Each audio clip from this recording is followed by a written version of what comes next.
You are Yahweh. You are Yahweh. You are the Alpha and Omega. You are Yahweh. Oh, you are the Alpha and Omega. You are Yahweh. Please be seated. I bless the name of the Lord for this moment. Baba, we have ushered you in today. Baba, you start with us. Baba, you be with us. It is called our children anniversary. Baba, may we see you mightily in the name of Jesus. Great things you will do, O Lord. Greater things, O Lord, you will even do, O Lord, in the life of our children. Even us, their parents, O Lord. Baba, we will live to rejoice at the end of the service in the name of Jesus. Baba, thank you. Baba, we glorify your name in Jesus' name. Good morning, everyone. Good morning. And happy children anniversary to our children. We thank God. Because God has added them to us. Will never make us weep over them in the name of Jesus. And I also want to appreciate my teachers, our children teachers, and also the mother of all the children here, Deaconess Cash. Because they would always come to her for biscuit, for sweets, for whatever. I just want to appreciate God in the life of everybody. And also to my wonderful parents, and also my uncles and my aunties as well. At least for the part that you've been taking in the life of these children. Great things shall the Lord begin to do in your life in the name of Jesus. Praise God. Our Sunday school topic says, building a lasting legacy. And the Bible passage is taken from Psalm 127, verse 1 to 5, which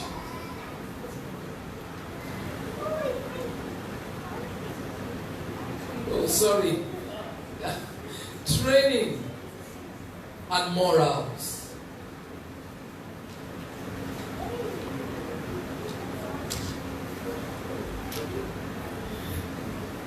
Training and morals, that's our topic. And our passage is taken from Psalm 127, verse 1 to 5. Children,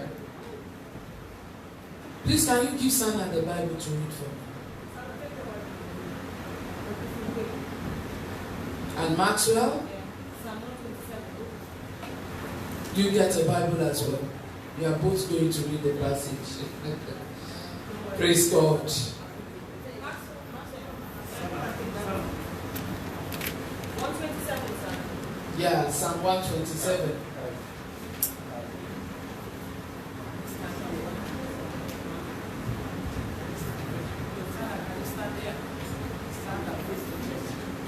So you are going to read, listen, you are going to read verse 1 and 2. So Maxwell is going to take verse 3 and 4. Then I'm going to take the last verse. Today's Bible reading is from Psalm chapter 127 to verses 1 to 5. Except the Lord build the house, they labor in vain that build it. Except the Lord keep the city, the watchman waketh but in vain. It is vain for you to rise up early, to sit up late, to eat the bread of the sorrows, for so he giveth his beloved sleep. Praise God.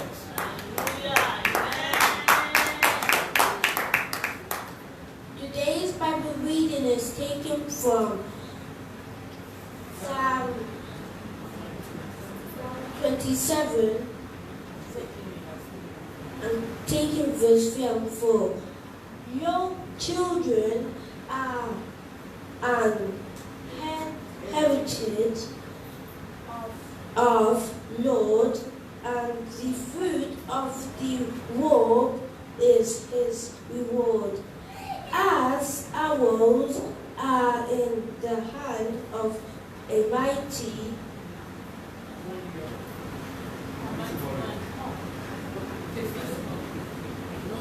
King James. Can you take it again? 3 and 4.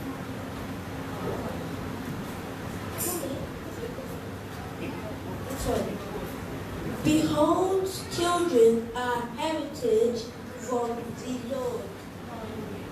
Then the fruit of the womb is a reward. So are the children like arrows. like arrows in the hand of a warrior. So are the children of one love.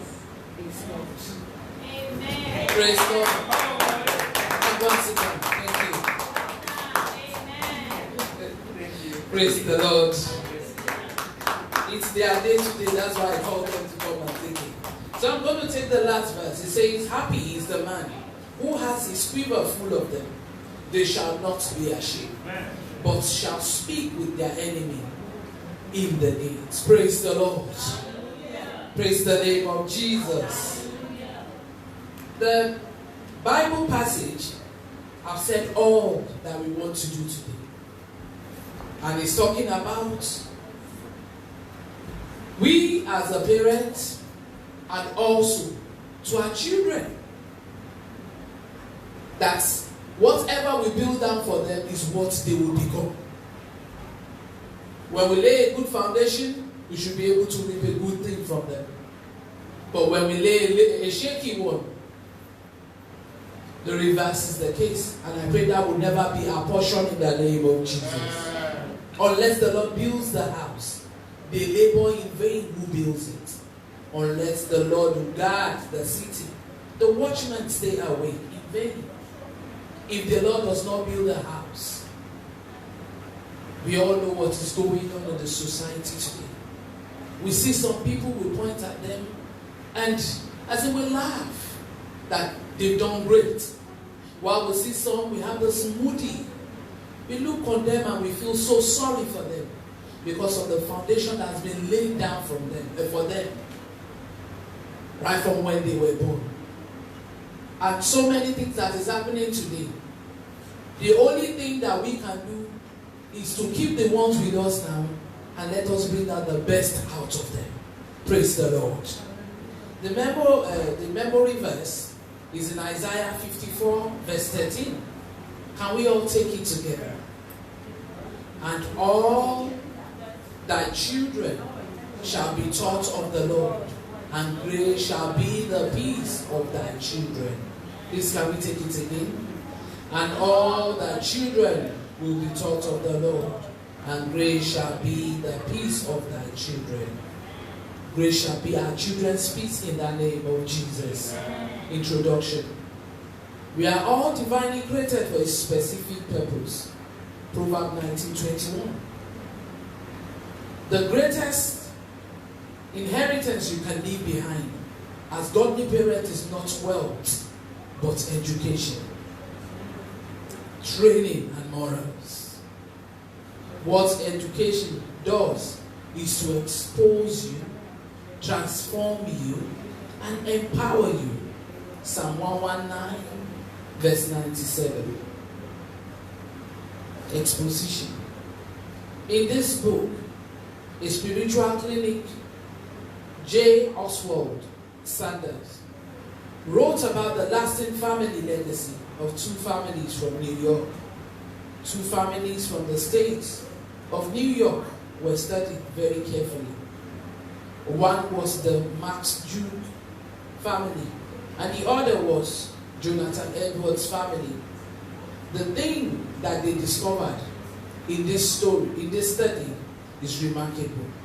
Let's beget like. Like begets like. Max Jude was an unbelieving man, and he married a woman of like character, who lacked principles. And among the known descendants, over 1,200 were studies. 310 became professional vibrants. 440 physically wrecked their lives by debauched lifestyle. 130 were sent to the penal servitude for an average of 13 years each. 7 of them for murder. There were over 100 who became alcoholic.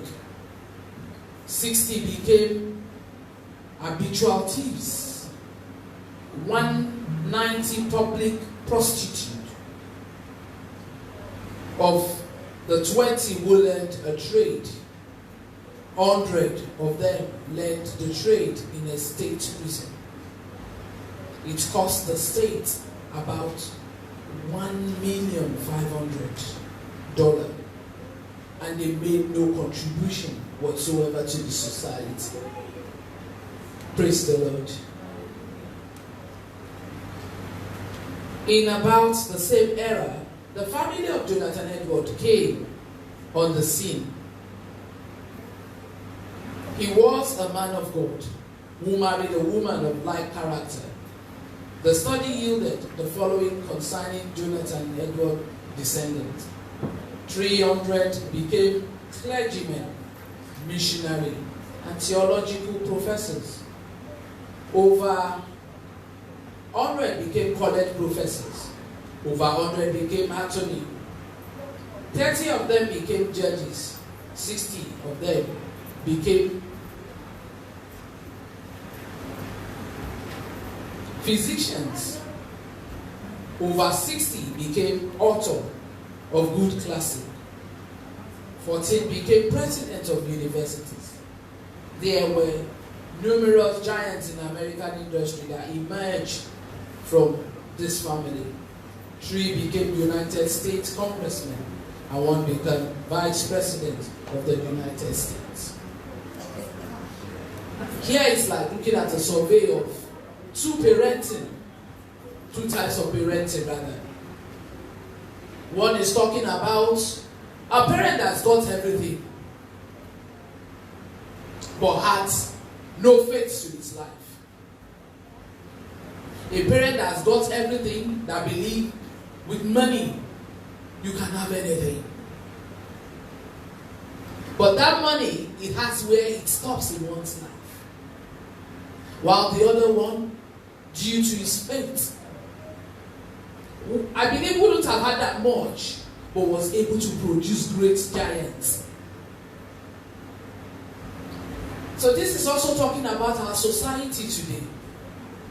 Like where we come from, our parents are so strict to the extent that then when we were growing up, we believed they were just not treating us well. But today we have become somebody. But the society we have today, there is limits to the way you bring up your children due to the system at hand. I don't know if I'm making any sense.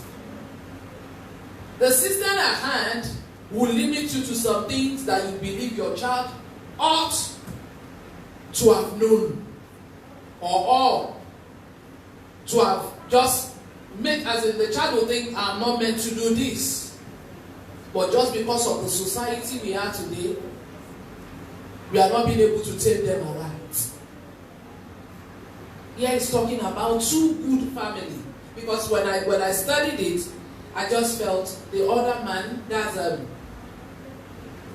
Max Duke, I believe he's a wealthy man.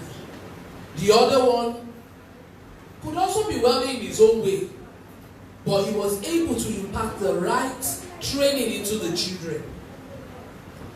And that's by adding the fear of the Lord into it. And just like the passage we took, unless the Lord builds a house, they labor in vain who builds it.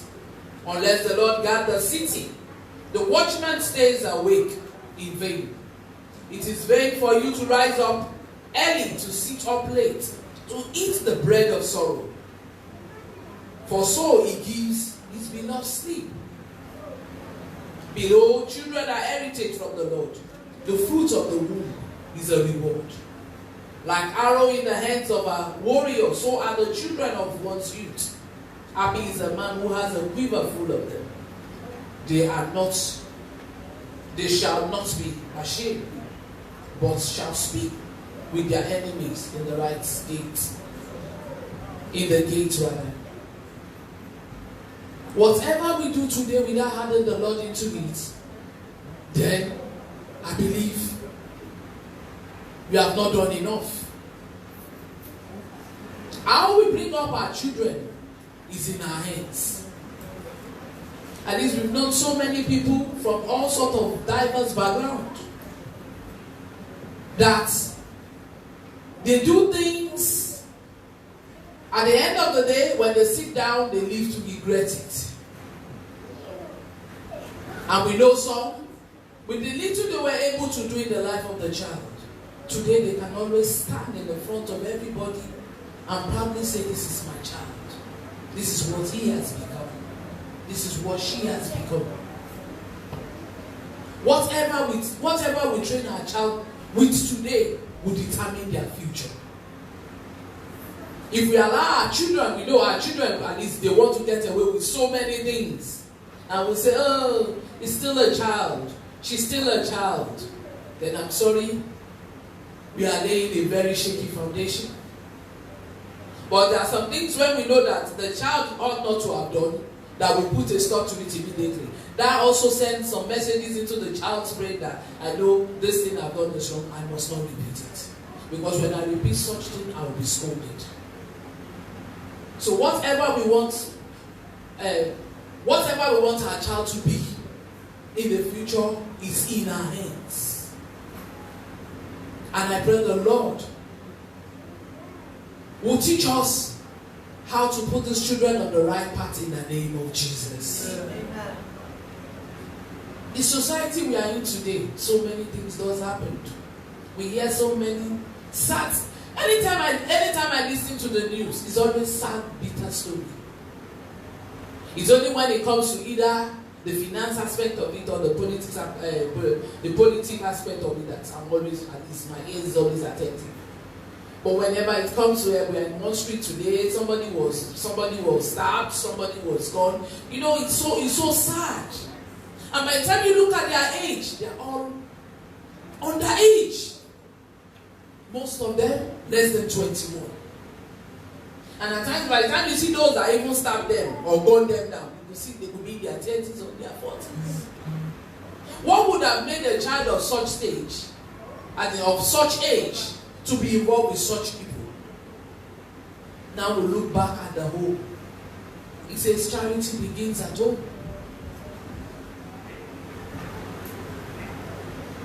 I can say I'm very, very proud of where I came from. Because the morals was enforced in us. And it's the moral that was enforced in us. That is the same thing we're also breathing into our children. The same training we are also giving to our children. A home whereby the parent did not even go to school, where we come from in Africa, we'll see the parent will struggle, will toil, just because they want that child to meet up with the society.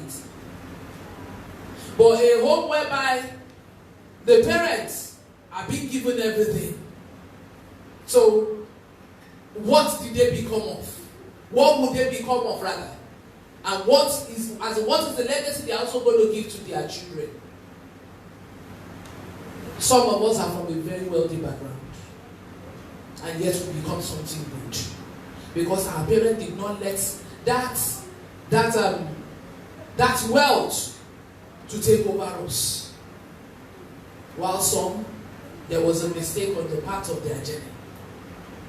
And some never had anything, but they made sure their children arrived to the stage. I remember when I was in the university, I had some of my mates there. The guy, it's called Big Guy. He says anytime we are on holiday, he goes home to farm. He goes home to farm to do cassava.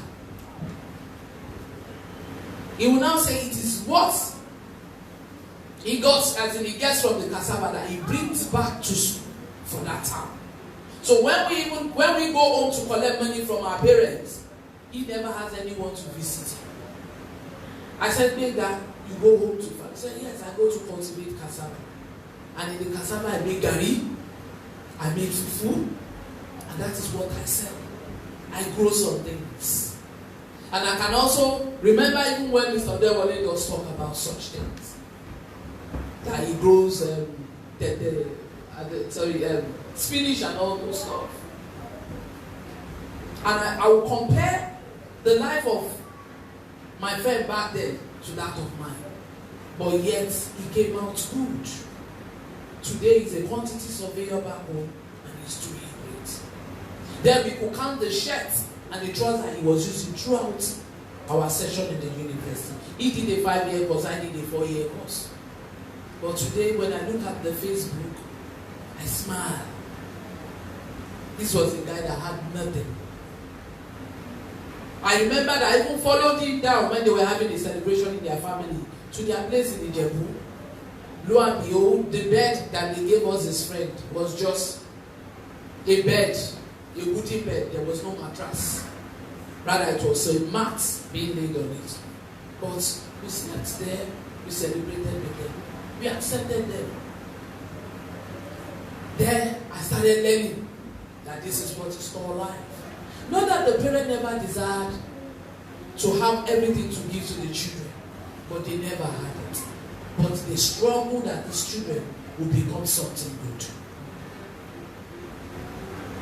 Whatever we do today, it tells in our children tomorrow. How we want them to grow, how we want them to meet up with the society. It's in our hand. If we allow our children to always have their ways, I'm so sorry, later we will not enjoy it.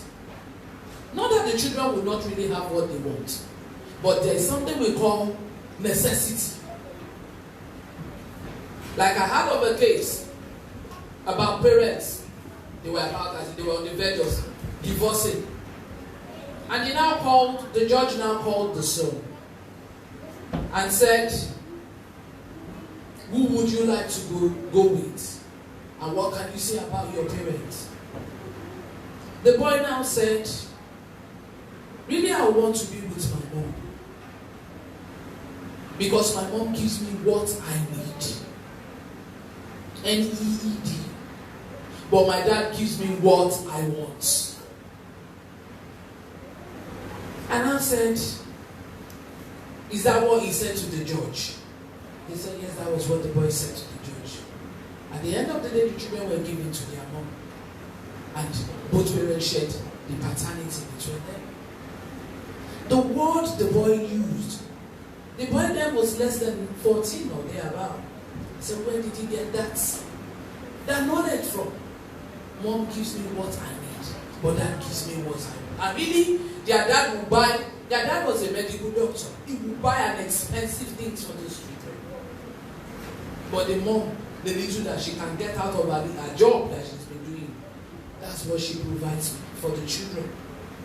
And as I speak, the boy today is studying, I think, pharmacy. He's in university as I speak. Whatever we do today, it tells on our children. How we behave in the home will show the way our children will behave outside. And this will also determine the sort of friends they move with. Because peer groups does affect. It does affect a lot. And the only way our child will not be influenced with them is because of the training we've given them right from home. We'll make our children have a discerning spirit. That I know this thing, I must not do it. Some things does happen in my home. My son will tell my husband, Dad, this, but please don't tell mommy. Then my husband will later tell me, baby, you know your boy said this. Well, he said I shouldn't tell you. I said, yes, but you've already told me. I'm not going to ask him. But thank God, he knows. Not that I'm being strict towards him. But I believe I'm just giving him the training he needs. And at the same time, the fathers are also to support us. And also when the father are also passing the right doctrine on the children, we women are also to support them. You might be a single mother. Don't ever make that mistake of saying because he had no father to groom him. Says who? I was groomed by my father, but I thank God for where I am today, and I thank God for where my siblings are today. Because I have series of stepmothers in my life, and you all know the stories of stepmother. They are only out for their own. So you are on your own, and God for all. So no matter what we do today, how we go about it, we should always know that these children, they've got lasting memories. They would always sit down one day in the future to say, Mom, Dad, you remember you did something. You remember you do that. You did this, you did that. And it's either those things brings good memory that you will laugh over, or some that will just make you sit down and become sober. I pray the Lord teaches us and put us through how we are going to train up our children in the right way in the name of Jesus. Amen. The Bible says, happy is the man who has his quiver full of them. They shall not be ashamed. When our home is full of them, family will not be ashamed. There are some homes whereby we are so many that we have our fathers. Some of our fathers are our father Abraham. Some don't even live up to that expectation in the life of their children. While some, they want to give their children the best. For the fact that they had so many wives and they were able to bring up they were able to give their children the best in life. So please, I think the best thing we need in life is always remember that Christ, I need you, Lord, to teach me how to bring up these children. And I need you, Lord, as well, to give my children the fear of God. And I pray the Lord sees us through in the name of Jesus. Amen. The last one, that's the conclusion. Please take note of these three decisions. Please take note of these three. Decision, devotion, and your demand in life. The most important of them all is your decision. Never forget the impact that your life decision will make on yourself, your marriage, and on your children. In ways you will never know in this life. You are building a legacy that will last for generations. Praise the Lord. The decision we make over our children is the result we are going to get. The devotion we give them. I can liken devotion to faith and attention and teaching as well. And our demand in life matters a lot in the life of our children.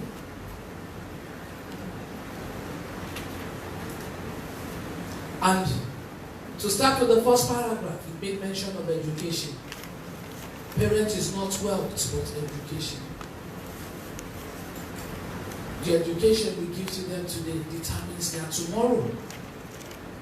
The training we give to them today determines their tomorrow. And the morals or the ethics we are being able to give to them also determines their tomorrow. Praise the Lord. Is any addition or question? Any additional question? And if there is none, I'll call in the bishop. Bishop.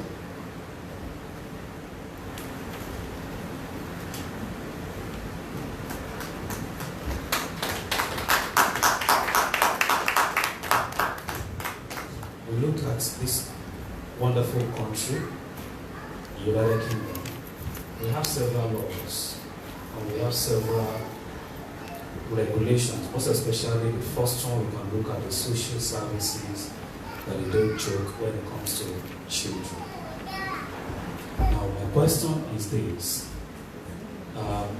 Is mommy here? Please, can you help us to call the teacher? Mommy? Help us to call mommy, please. When we look at the way that things are being run, we'll see that it's very important when it comes to discipline in our kids. And there is another thing we call abuse. Is there any way to the church that you can discipline a child, but it will not turn to abuse? Because if you look at certain ways that even in this country, like you raise up, maybe you just say, raise up your hand. If that child mentioned that, for instance, if that child mentioned that it has been termed as an abuse. Are you following? Yeah.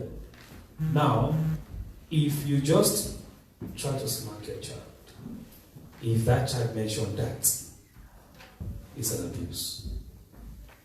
What is an abuse? What then is discipline? How can we differentiate discipline from abuse? There is no way, even if you just, there are different kinds of abuse. We can have an emotional one, we can have another one, even the physical. But can you mention, please, I believe that this teacher is listening, can you mention a way that you can say you want to discipline a child, and yet underline, we always say that even in this country they have said that parents should be able to discipline their kids. But how can you discipline a child without an abuse? And I'll give you an example. You ask the child, raise up your hand, and the child you are disciplining the child. When the child gets to school and the child reports, my mom said I should this. Even you yourself just said, man, don't mention it. But it's a discipline. But to them, it's an abuse. If you ask the child that you have to stand up there for 30 minutes because of, by the time the child reports it, it's an abuse. So, how can we differentiate? What then is discipline and what is abuse? Okay, sir. I want to put it in this way. Sir, the word you just said now, what are we comparing it with?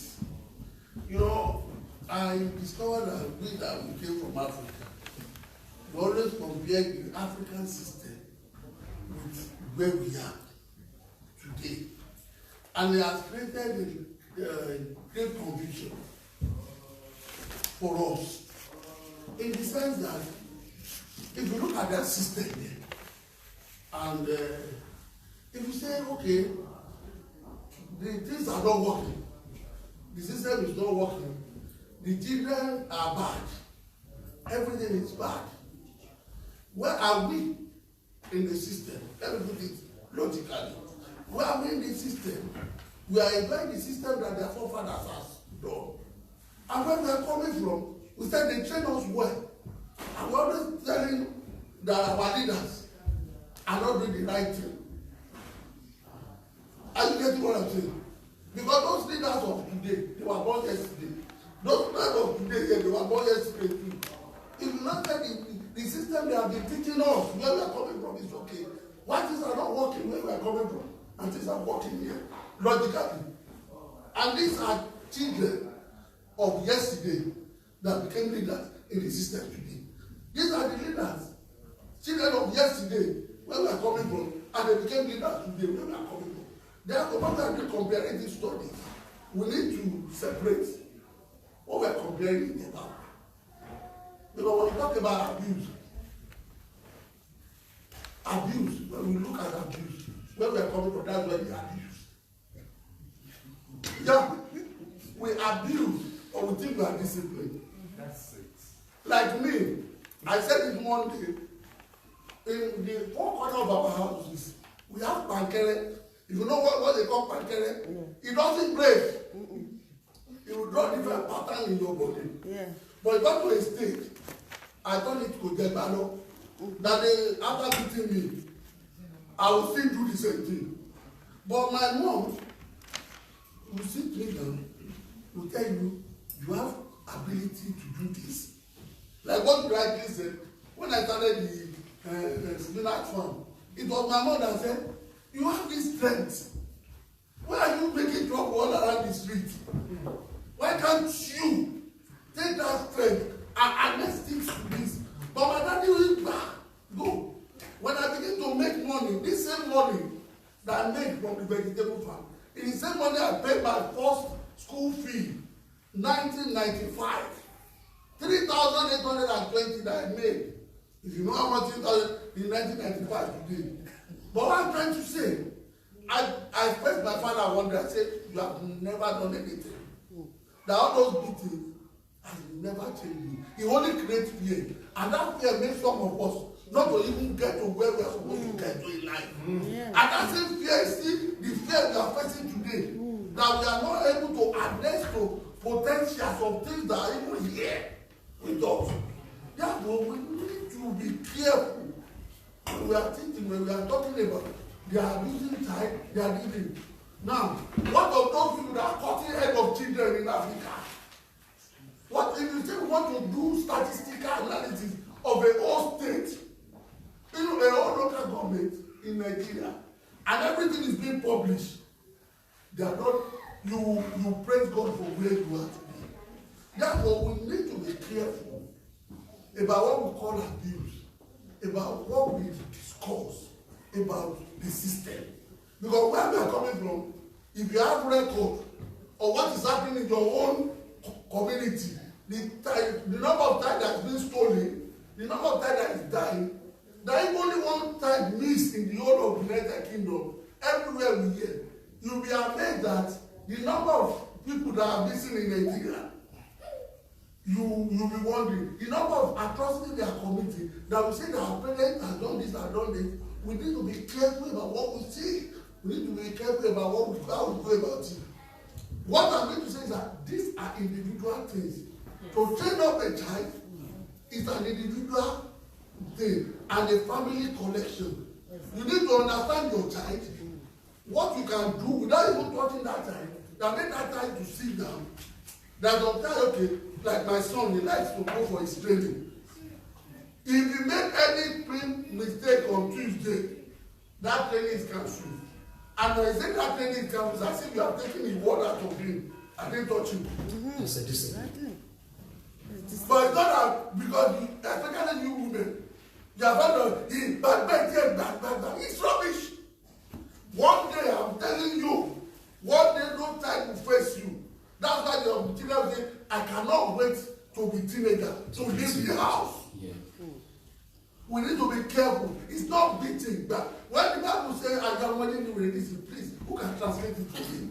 That the kids that we have. It is not because of this. They are not talking about it. They are talking about how you can discipline the time that it will enter into his or a spirit man that I have done something wrong without abusing, putting marks, putting bacteriology, different kind of thing.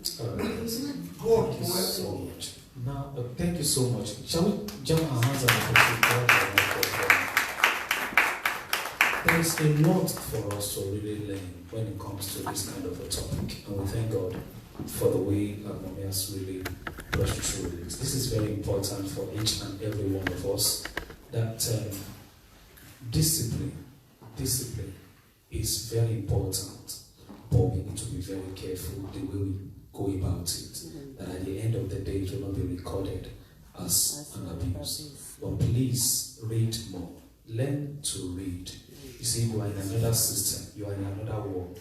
When you get there, starting from Star Show, if you go to a Star Show anywhere, you will see they will give you, if at different ages, how to deal with your kids. You will be thinking, Star Says, okay, short start. If you go to short start, please, we always think that we don't need to. It's just like giving you this basket, and I ask you, now, there was a day, something similar thing happened to me. I don't know, maybe it's Mr. Dewali's about 4 or 5 years ago. Maybe you can still remember. I think about 4 or 5 years ago, I invited him to come and do some work concerning my electronics at home. And you know one thing, when we got there, so Dewali was looking and we were looking how to build this thing. And he asked me a question. He said, Sir, have you read the manual? Maybe you remember. I said, I don't read the manual. I said, I don't need the manual.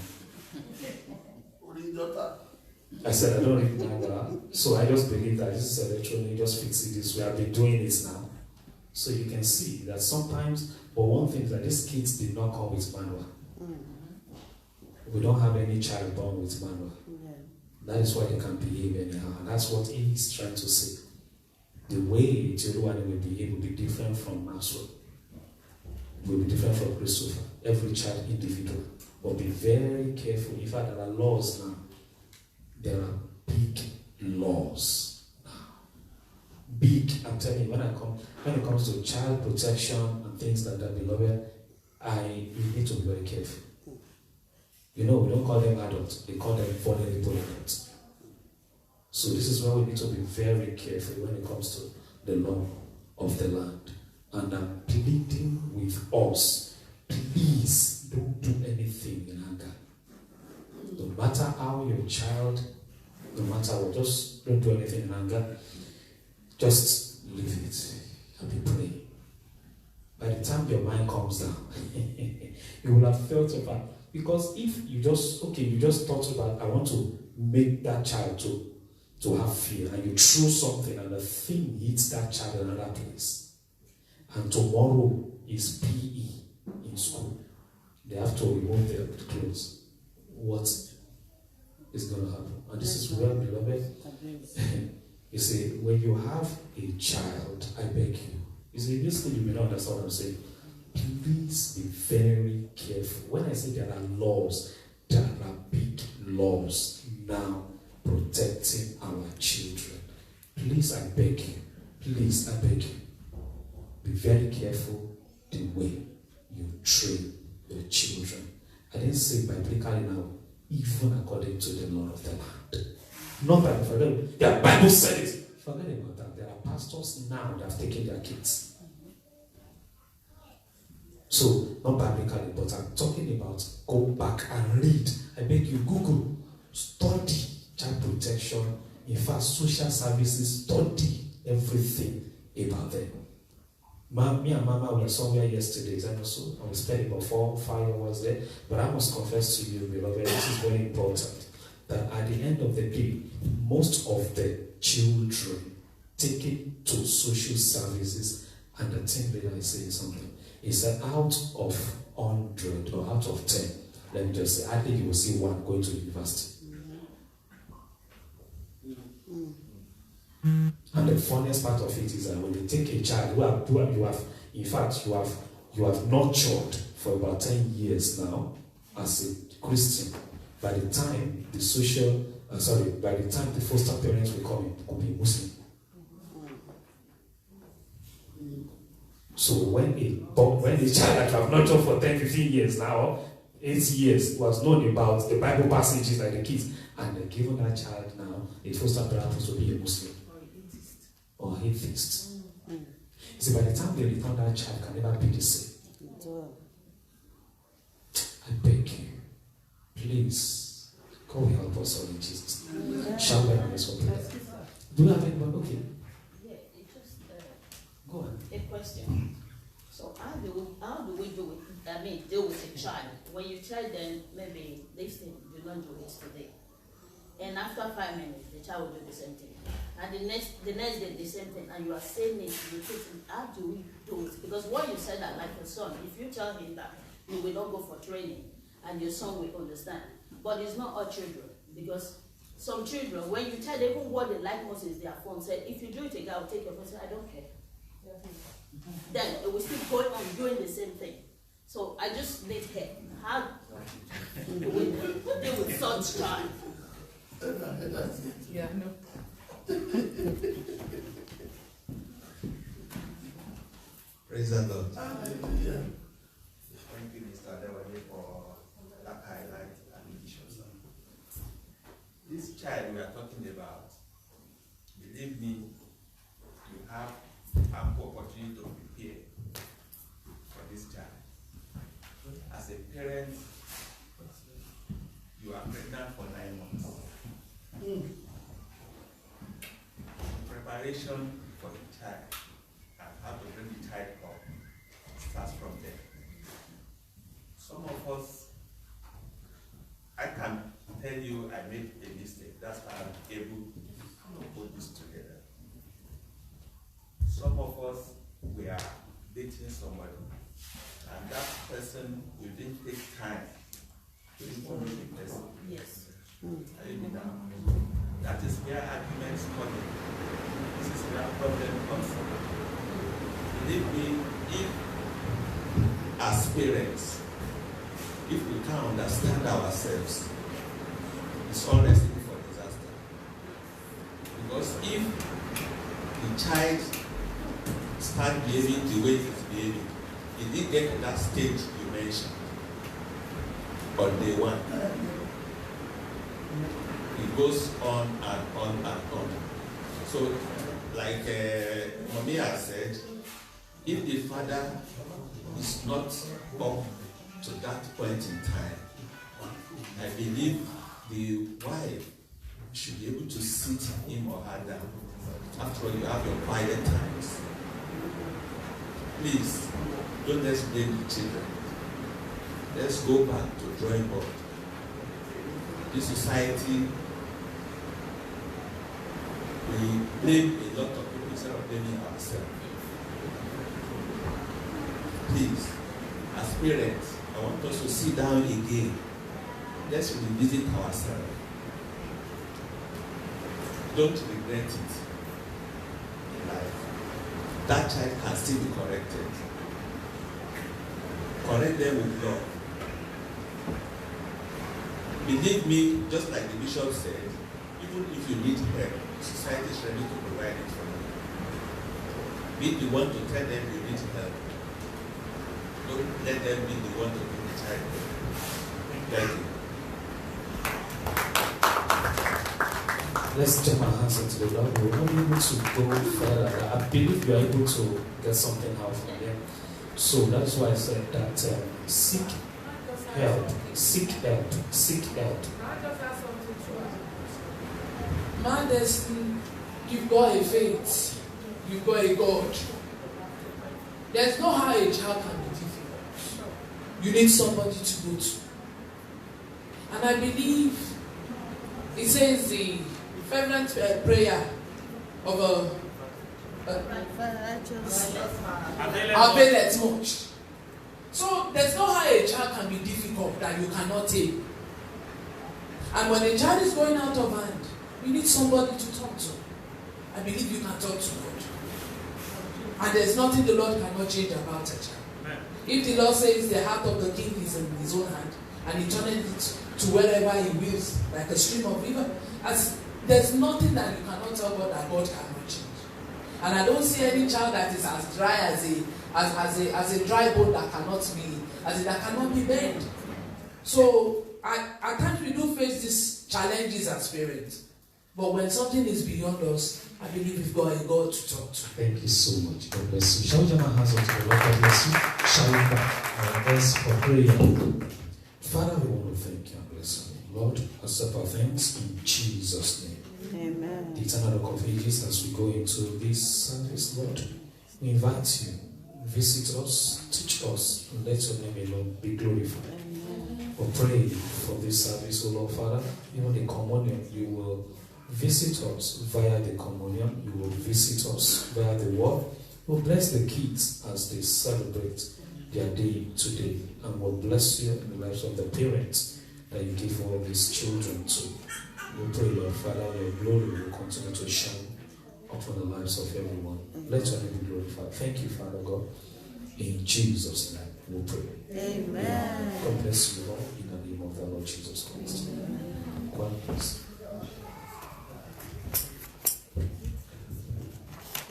Praise the Lord. Praise Master Jesus. Let's stand up on our feet as we worship the Lord. Amen.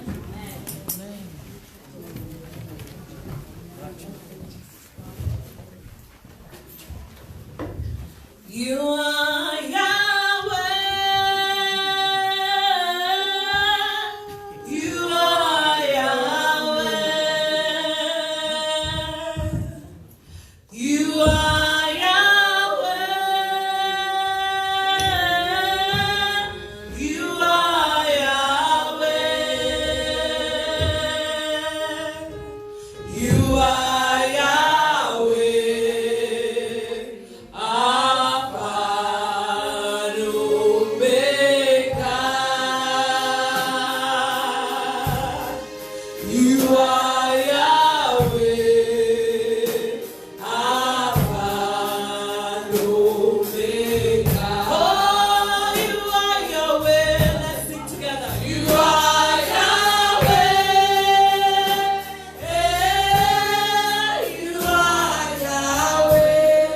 You are Yahweh.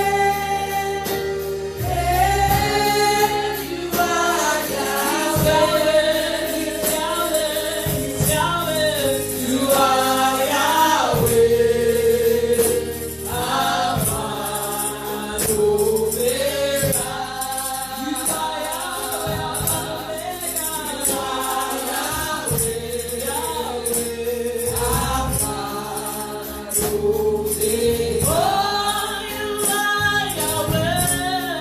You are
Praise the Lord.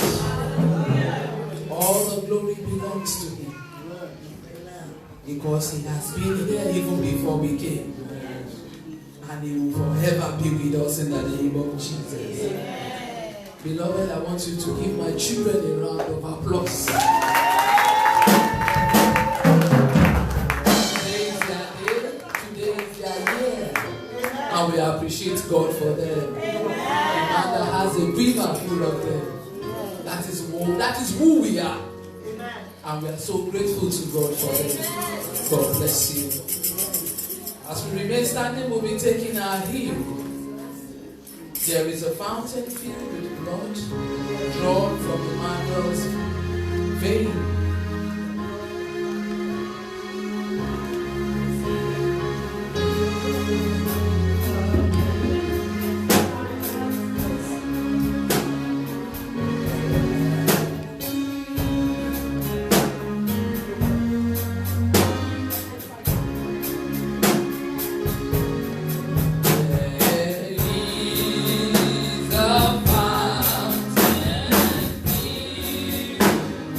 Lord.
my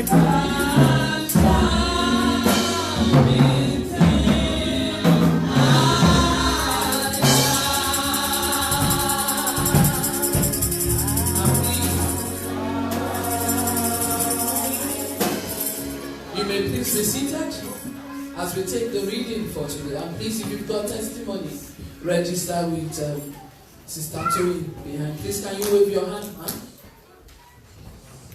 Praise the Lord.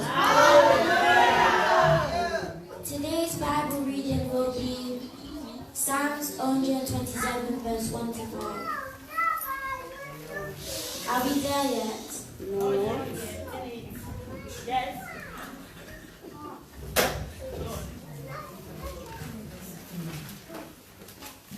Except the Lord built the house, they labor in vain that built it.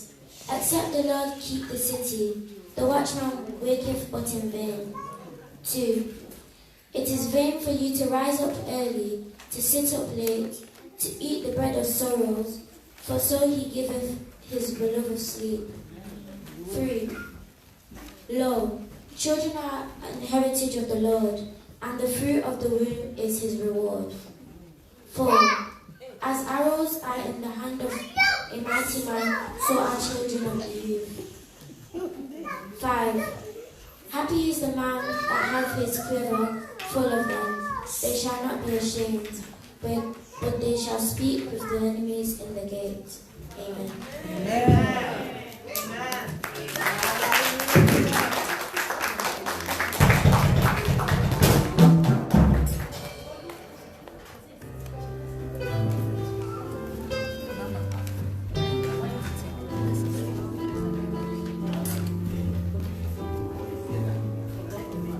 Praise the Lord, church. Aren't you all excited to be here? Are we excited to be here? You're welcome to your month of divine change. Amen. I said we are welcome to our month of divine change. Amen.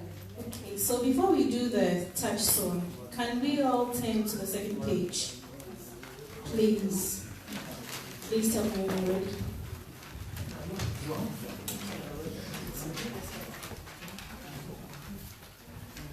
Okay, so if you look at it, there's a place that says the 5 pillars of the church. Can we all take it together? We have 5 pillars. We'll all take it together. The first one, please. Biblical faith with hope in Christ. 2. Biblical prayer, revival and healing. 3. The power of the Holy Communion. 4. The covenant of tithing and offering. 5. Fully committed to souls and evangelism. Okay, we'll do our watchword for the month. And we'll take that together as well, please. In this month of June, my God will perfect my case. Establish me with glory, strengthen me with abundant grace, and settle me with favor all around in Jesus' mighty name. Amen. Our daily declaration. A mighty turnaround breakthrough will happen in my life and home in this very month of June. In Jesus' name, shall we take that again, please? A mighty turnaround breakthrough will happen in my life and home in this very month of June. In Jesus' mighty name, amen. And so shall it be for all of us. Amen.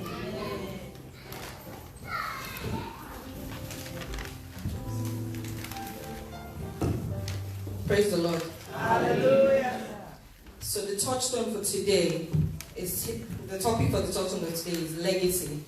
And the text is taken from Proverbs 22 verses 6. It is what you do that brings transformation and not what you hear. What you hear informs you, but what you do is what transforms you.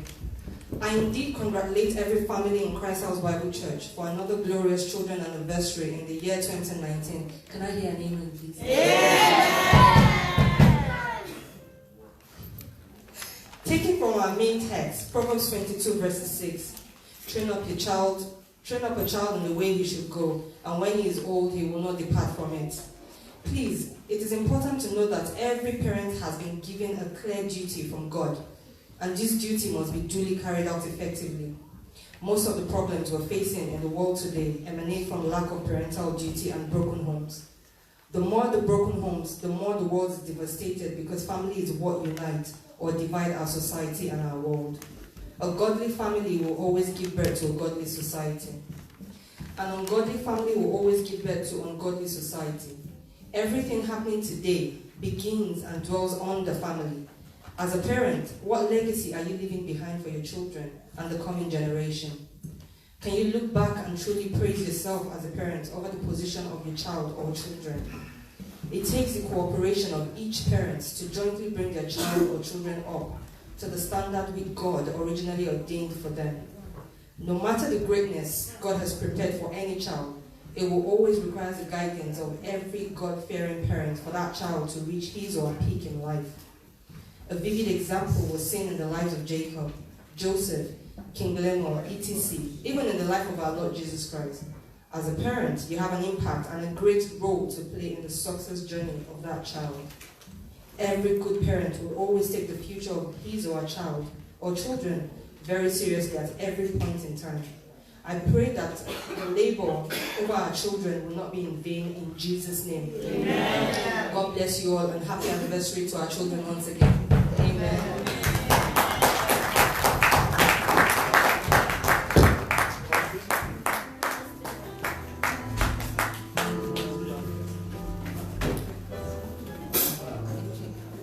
Praise the Lord. Hallelujah. Testimony time. I would like to welcome Sister Anna for her testimony.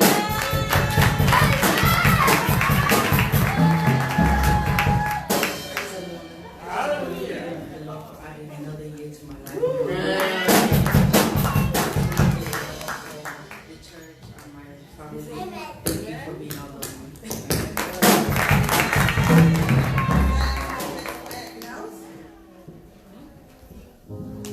We only have one testimony.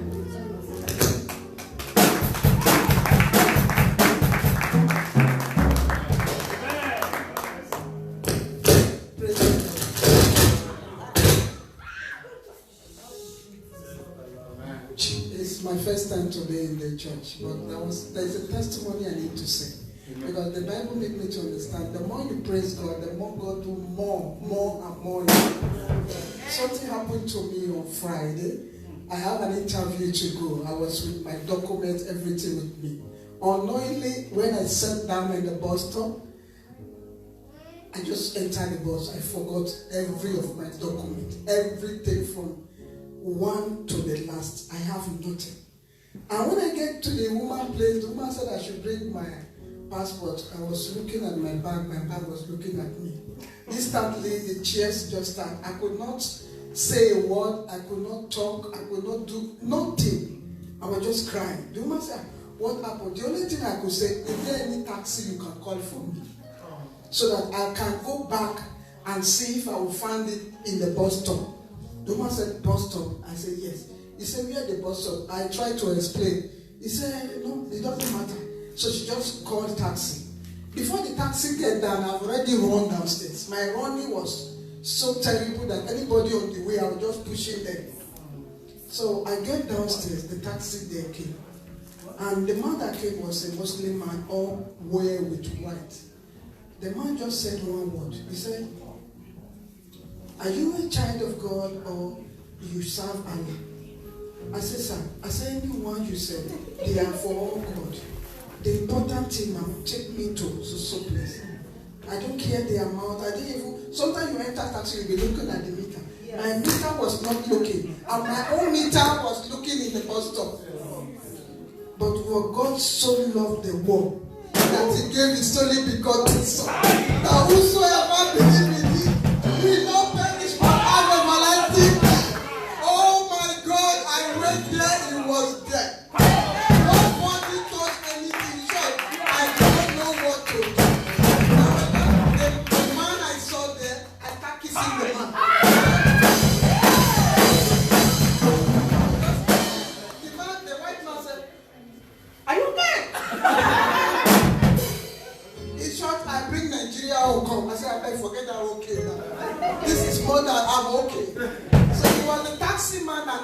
explain to the man. So the man now embraced me and tell me thank you. When I get back to the office, my time is already up.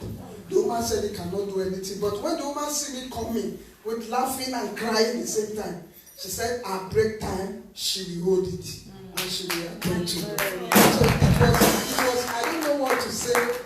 That rain fall from my head to I was totally soaked. But I did not care because God did something that I've never expected. I want to say this thing that there is nothing God cannot do. Where you did not expect it. That very day, I've already left the house. Something said, you are going for an appointment, you didn't even pray. I want to turn back. I go to my room and lock the door. I lay down and pray. I said, Father, according to your word in Isaiah 45, that you make every crooked way straightened. I am going, let all your ways be done. If I didn't pray that day, what would have happened? Please, I want to use this my testimony to encourage me and other people that we should continue praying without ceasing. That there is nothing God cannot do. It's a wonderful God, and I'm very grateful. And I want to say, Father Lord, I thank you for watching.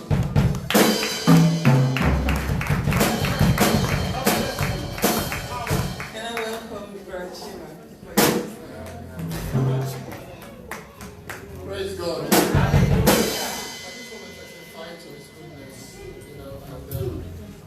I traveled to Africa, and everything that I did, God in His infinite mercy, protected me, brought me back in peace. Hallelujah. And there are things I've been believing God, and I believe that when next I come to this podium, I'm going to share my testimony. Amen. Because I've been seeing the sign, I know good things are with me. So next time you see me on this podium, I'll be sharing my testimony.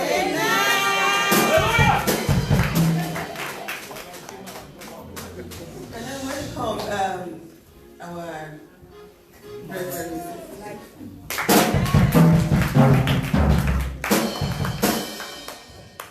Praise the Lord. Praise the name of Jesus. Almighty God, Almighty God, my generation will praise your name. My generation will praise your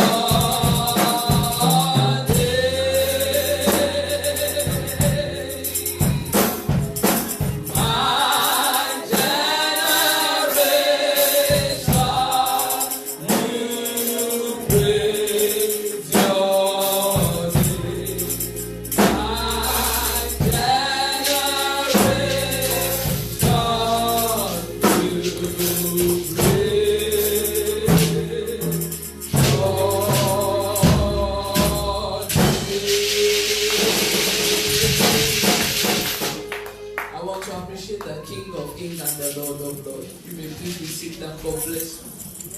That Maxwell is here with them today. I want to appreciate the King of Kings and the Lord of Lords. Because of what happened on the 11th of May.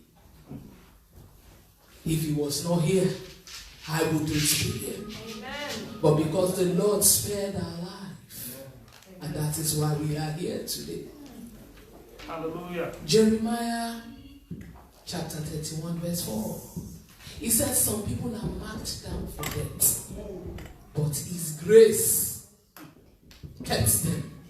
Hallelujah. Praise the Lord. Hallelujah. Please, can you read the passage? Jeremiah 31 verse 7. Verse 4. Again, Jeremiah 31.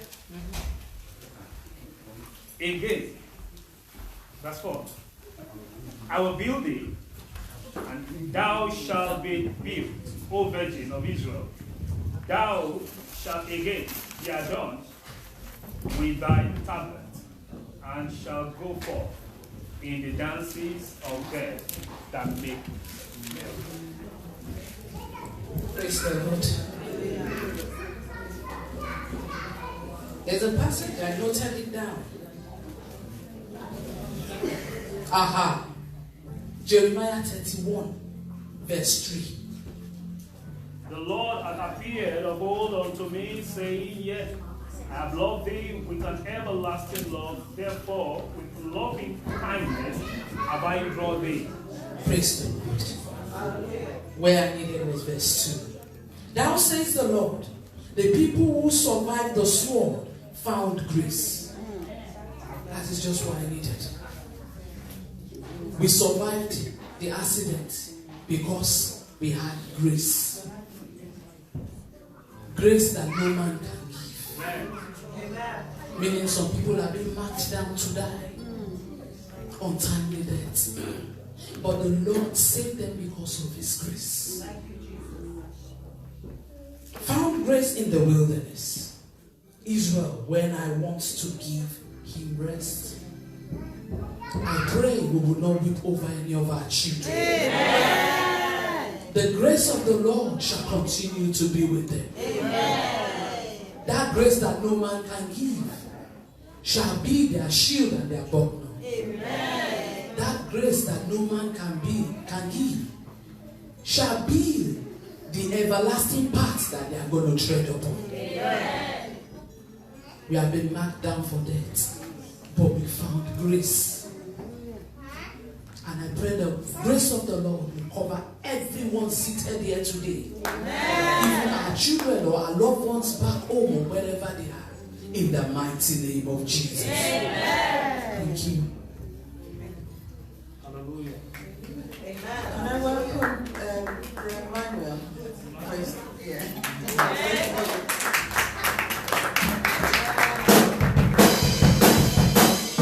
Hallelujah. Hallelujah.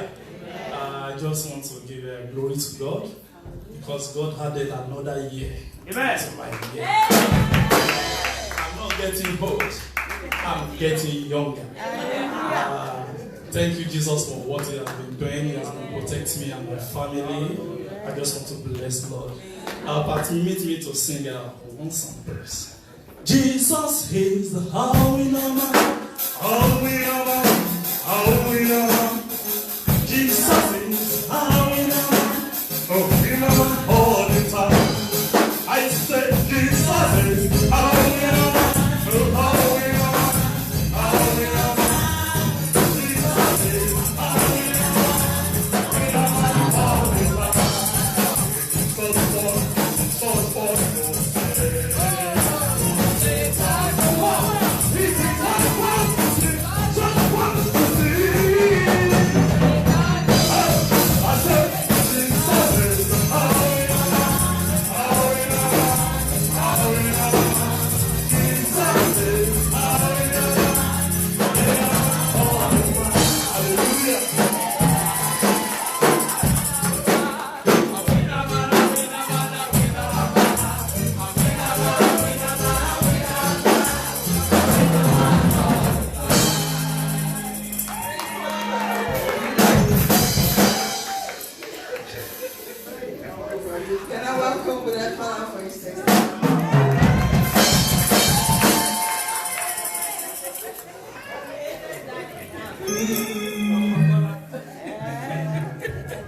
Praise the Lord.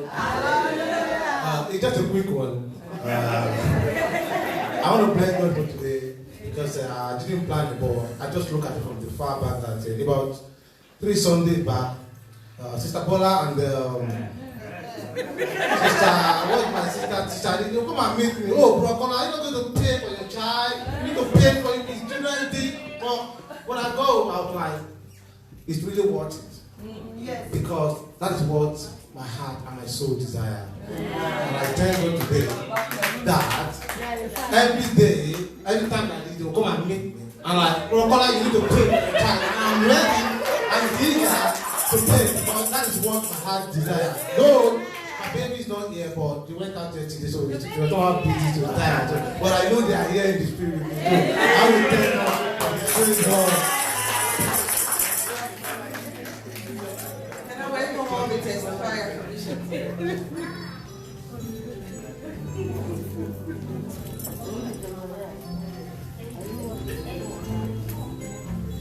My eyes have seen, my ears have heard, my mouth shall talk about the goodness of God.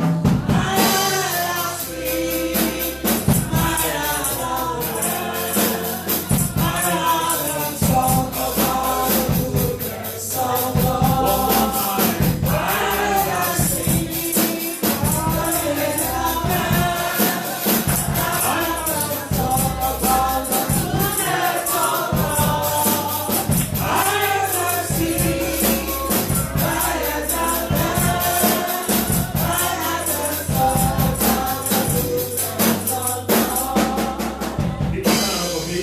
bless your holy name and give you all honor and praise. We are given all these testimonies because we are alive. David said, I slept and I woke up because the Lord sustained me. Father, we thank you in the lives of all these wonderful and able testifiers. For thank you in the life of the church. This speaks of your presence. This speaks of your power. This speaks of your glory. Well, thank you, Lord. Father, because all this testimony, they are speaking of divine change. And we appreciate you. We give you all the glory. We'll pray, Lord, Father, that you will continue to do greater and even more exceeding in their lives in the name of the Lord Jesus. This shall not be their last testimonies on the surface of the earth in the name of the Lord Jesus. And if there's anybody out there or down there saying amen, your testimony shall be greater. In fact, by Tuesday, you are coming for your testimony. In the name of the Lord Jesus Christ. We seal all these testimonies. Hello. We seal this testimony. Devil, hear this. We seal these testimonies with the blood of Jesus Christ. No weapon that is formed against you shall prosper. Every evil plan of the devil, they are destroyed. Even the devices of the crafty, they have been destroyed in the name of the Lord Jesus. All the enterprises have been molested and arrested and destroyed. In the name of the Lord Jesus Christ. You will continue to shine. You will continue to rise. You will continue to move forward. In the name of the Father, the Son, and the Holy Spirit. So shall it be.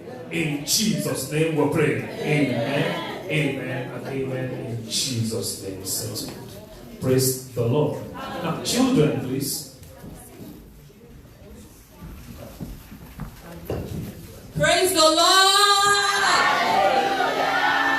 Praise the Lord! Hallelujah. You're all welcome to another children's anniversary.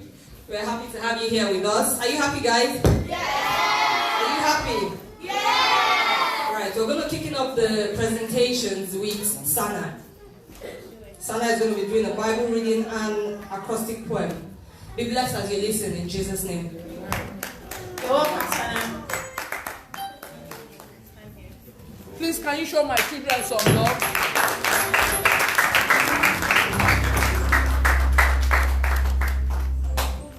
Today I'll be doing a presentation on a Bible reading. Come to the front. Praise the Lord! Hallelujah! Today I'll be doing a presentation on a Bible reading, which is from Psalm 1, verses 1 to the end. Blessed is the man who does not walk in the counsel of the ungodly, nor stands in the path of the sinners, nor sits in the seat of the scornful. 2. But his delight is in the law of the Lord, and in his law he meditates day and night. 3. He shall be like a tree planted by rivers of water, that bring forth its fruit in its season, whose leaf shall not wither, and whatever he does shall prosper. 4. The ungodly are not so, but are like the chaff the wind drives away. 5. Therefore the ungodly shall not stand in the judgment, nor sinners in the congregation of the righteous. 6. The Lord knows the way of the righteous, but the way of the ungodly shall perish.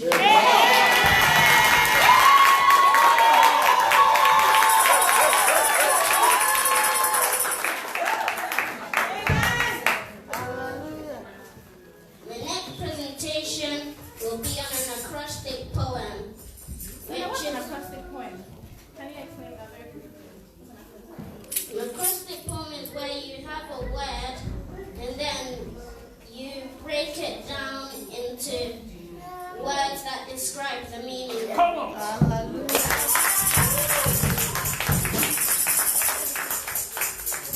acrostic poem will be on Redeemer. R stands for righteous. E stands for excellent. D stands for dazzling. E stands for effective. The other E stands for efficient. M stands for mighty. E stands for earth saver. R stands for radical. Amen.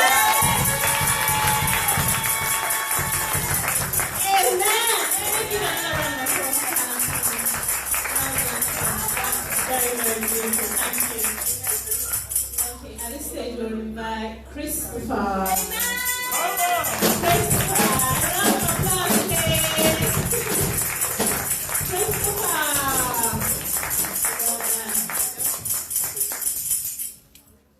Praise the Lord. Hallelujah. Today I will be doing an acrostic poem on Bible. B is for blessing. The Bible is a blessing. Amen. I is for incredible. It teaches us incredible things. Amen. B is for beginning. We were made in the beginning of the Bible. L is for levitation. Leviticus. Well done. It's a book of the Bible. Amen. E is for everlasting. It contains the everlasting God.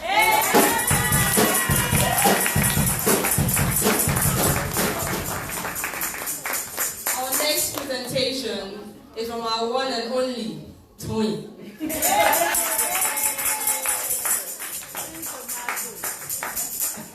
Praise the Lord. Hallelujah. Today I'm going to be doing an acrostic poem on God. G is for great. God is great in all his ways. Amen. O is for omnipotent. God is powerful and mighty. D is for different. God is different to us all.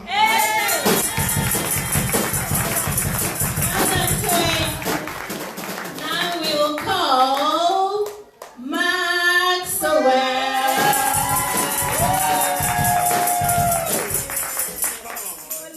Praise the Lord. Hallelujah. Today's Bible reading is taken from 1 Corinthians chapter 5, verse 15 to 24. See that no one render evil for evil to anyone, but always pursue what is good, both yourself and for all. Rejoice always, pray without ceasing. Amen.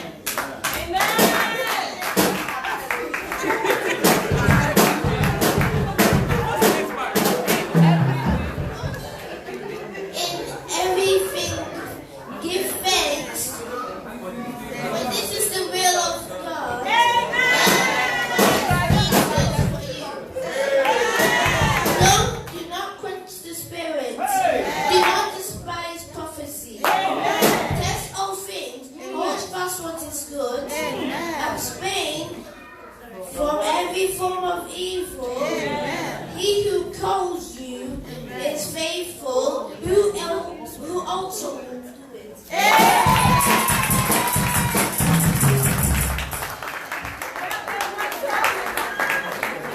The next presentation is from Dami. Be blessed as you listen. Praise the Lord. Hallelujah. So today I'm going to give a presentation for grace on an acrostic poem. So G stands for what? God is everything. R stands for Redeemer. God is Redeemer. A for amazing. God is amazing. C stands for creator. God is the creator of everything. Amen. And E finally stands for exciting. God can excite you when you can. Amen.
Ephesians 6:1.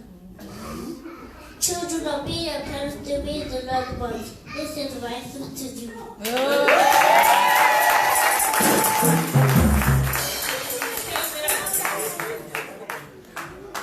Praise the Lord. Hallelujah. Our next presentation is from our big boy.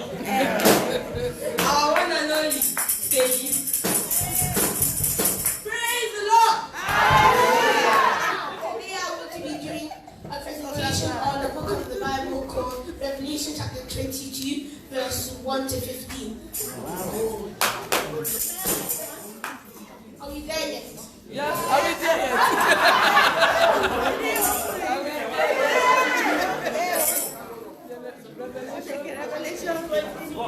Chapter 1? 22. 1 Yes. Wow.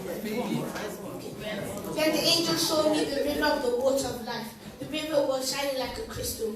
It flows from the throne of God and of the Lamb to down the middle of the streets of the city.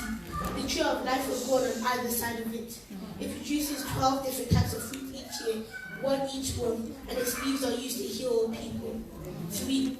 Noting that God proves guilty will be in the city, the soul of God and of the Lamb will be there, and his servants will worship him. 4. They will see his face and his name will be written on their foreheads. 5. There will be no night again. There will not be any light from a lamp or from the sun. The Lord God will give them light, and he shall rule like king forever and ever. Amen. 6. Then the angel said, all this is true and shall be trusted. The Lord God is the God of the spirits and of the prophets, and he sent his angel to show all his servants what shall happen soon. 7.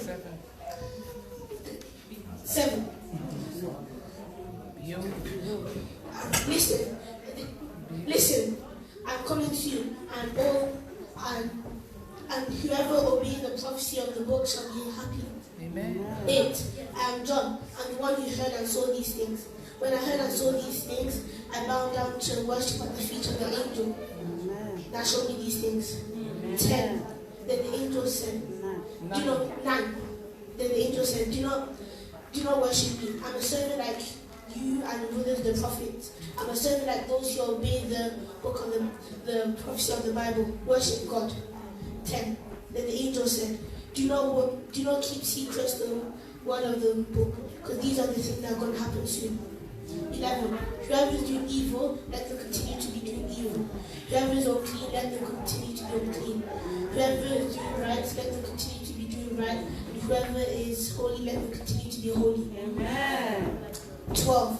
Listen, I'm coming soon, and I shall bring rewards with me, so I can repay each one for what they have done. 13.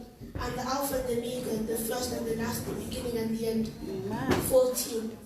Whoever washes their robes shall be blessed and shall be able to eat from the tree of life, and shall enter the gates to the city. 15. On the outside are the people who do evil and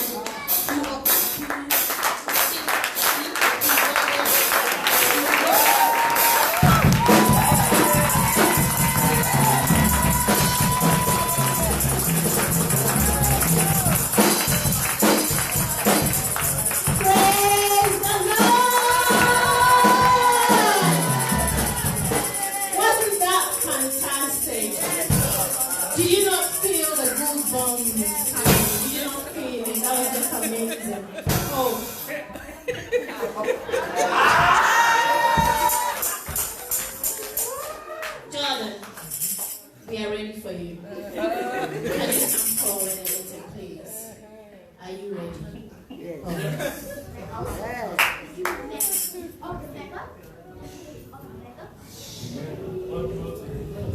Amen.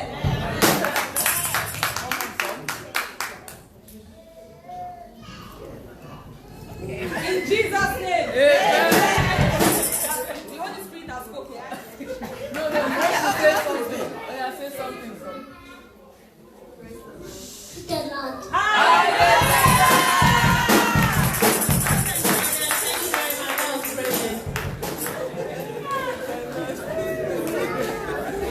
Thank you all very much for listening, and we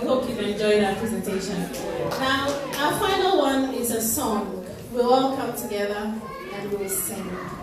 Please do join us. Come to the altar.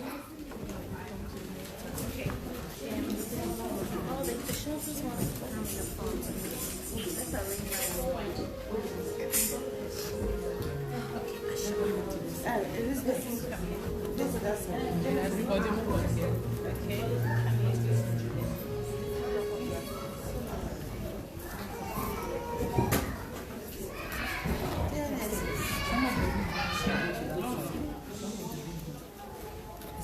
Christopher, come here. Christopher, hold the yeah, Christopher, come on. To me. I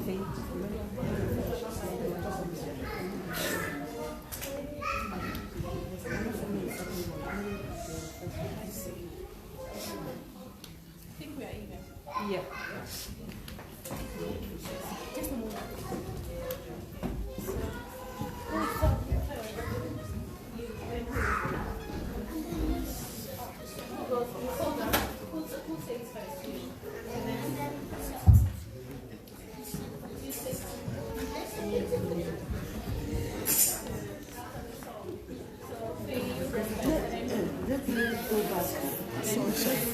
The sun shines.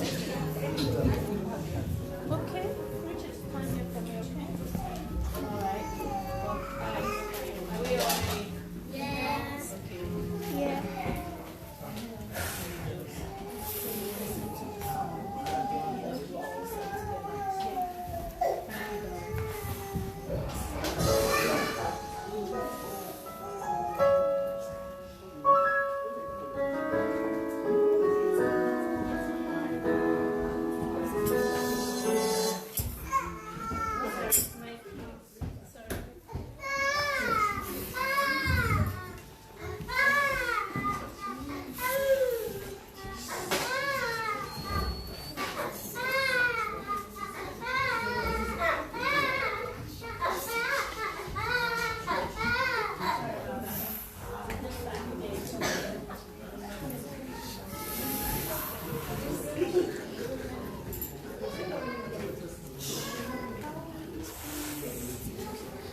Praise the Lord. Hallelujah. Today we're going to be doing a song called I Have a Maker.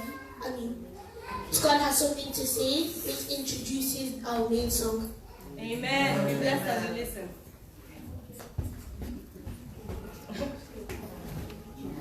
God has something to say. God has something to say. Listen, listen, pay good attention, for God has something to say. Today we're going to be doing a song called I Have a Maker. I hope you enjoy.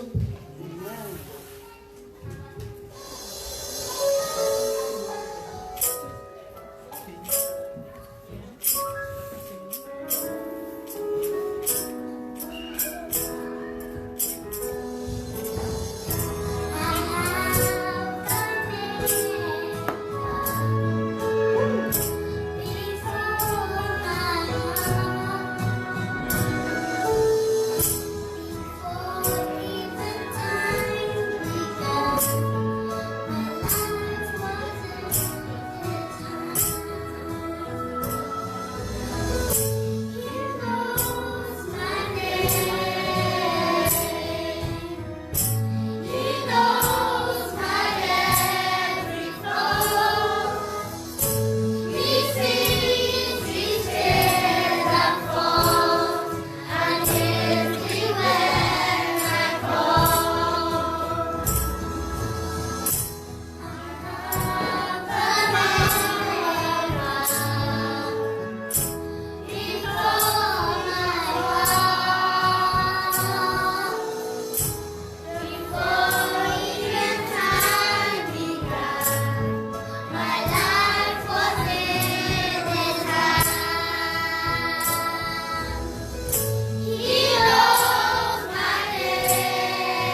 Let us celebrate our kids. God bless you. Let's celebrate them. Shall we lift up our voice and begin to appreciate God in the lives of our kids?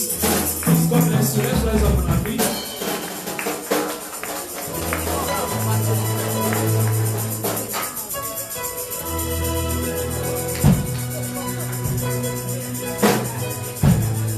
Let's worship God.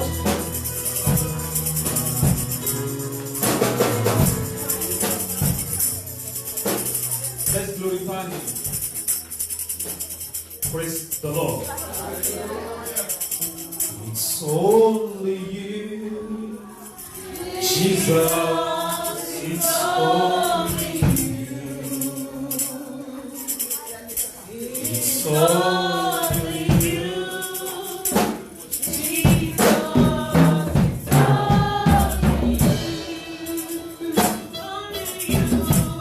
It's only you.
We give you all the glory because you have fed us already.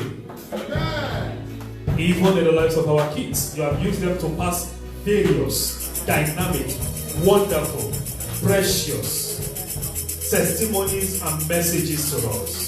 The service has started with lots and bountiful blessings. Even in the testimonies, even in our needs, we appreciate you. You have used various mediums to communicate and to speak to us. Lord, we appreciate you. We glorify you. We worship you. You are awesome. Even for the lives of our children, that we are not mourning any one of them. Instead, they continue increasing. What a mighty God. What a wonderful God. We appreciate you, Lord. Be thou exalted in the name of the Lord Jesus. Father, we pray, even this hour, Lord, you will bless this hour to minister your word into our life. Thank you, God. Blessed be your holy name. And in Jesus' name we are praying. Praise the Lord. Please be seated. I'm going to appreciate God in the lives of everyone. Starting from first and foremost, I'm going to appreciate God in the lives of our for what God has done. I don't want to take our time because we still have about 3 unique things to do before we go. I want to bless God in the life of a wonderful woman. God bless you, Mommy, for giving me the privilege to minister today because Mommy was supposed to do it, but she said, oh no, she would like to have the Sunday school and return it over. But I really appreciate God in the life of Mommy, how God has been using her. For that powerful testimony, the Lord said in Psalm 1, Psalm 17, you will not die. Amen. But you will live to declare the glory of God. Live now. Today is their day. Don't worry. So when the girl is running now, somebody is running. Who is running? Is she the one running or the person running after? Amen. Praise the Lord. Let's jam our hands onto the Lord. Today is their day. We appreciate God in the Lord. So I want to appreciate God. In fact, what I saw this morning really melts my heart. I want to appreciate God in the lives of Brother Dewale and Co. Mrs. Amen, and in fact everyone, all the team for the baptismal class. Please, if you have not known, the baptismal teaching has started already, and it started exactly 9:30. Praise the Lord, somebody. Please, this is very important. Please, if you are not yet baptized, this is important. You have opportunity even in front of you. Hello, please listen. You have opportunity now in front of you. You have the privilege in front of you because you have to be baptized. You must be baptized. It's in the scripture. Except whenever you see Jesus using that word, except. This is very important. So baptism is very, very important. Even if you have done it by pouring or by sprinkling, that is fake baptism.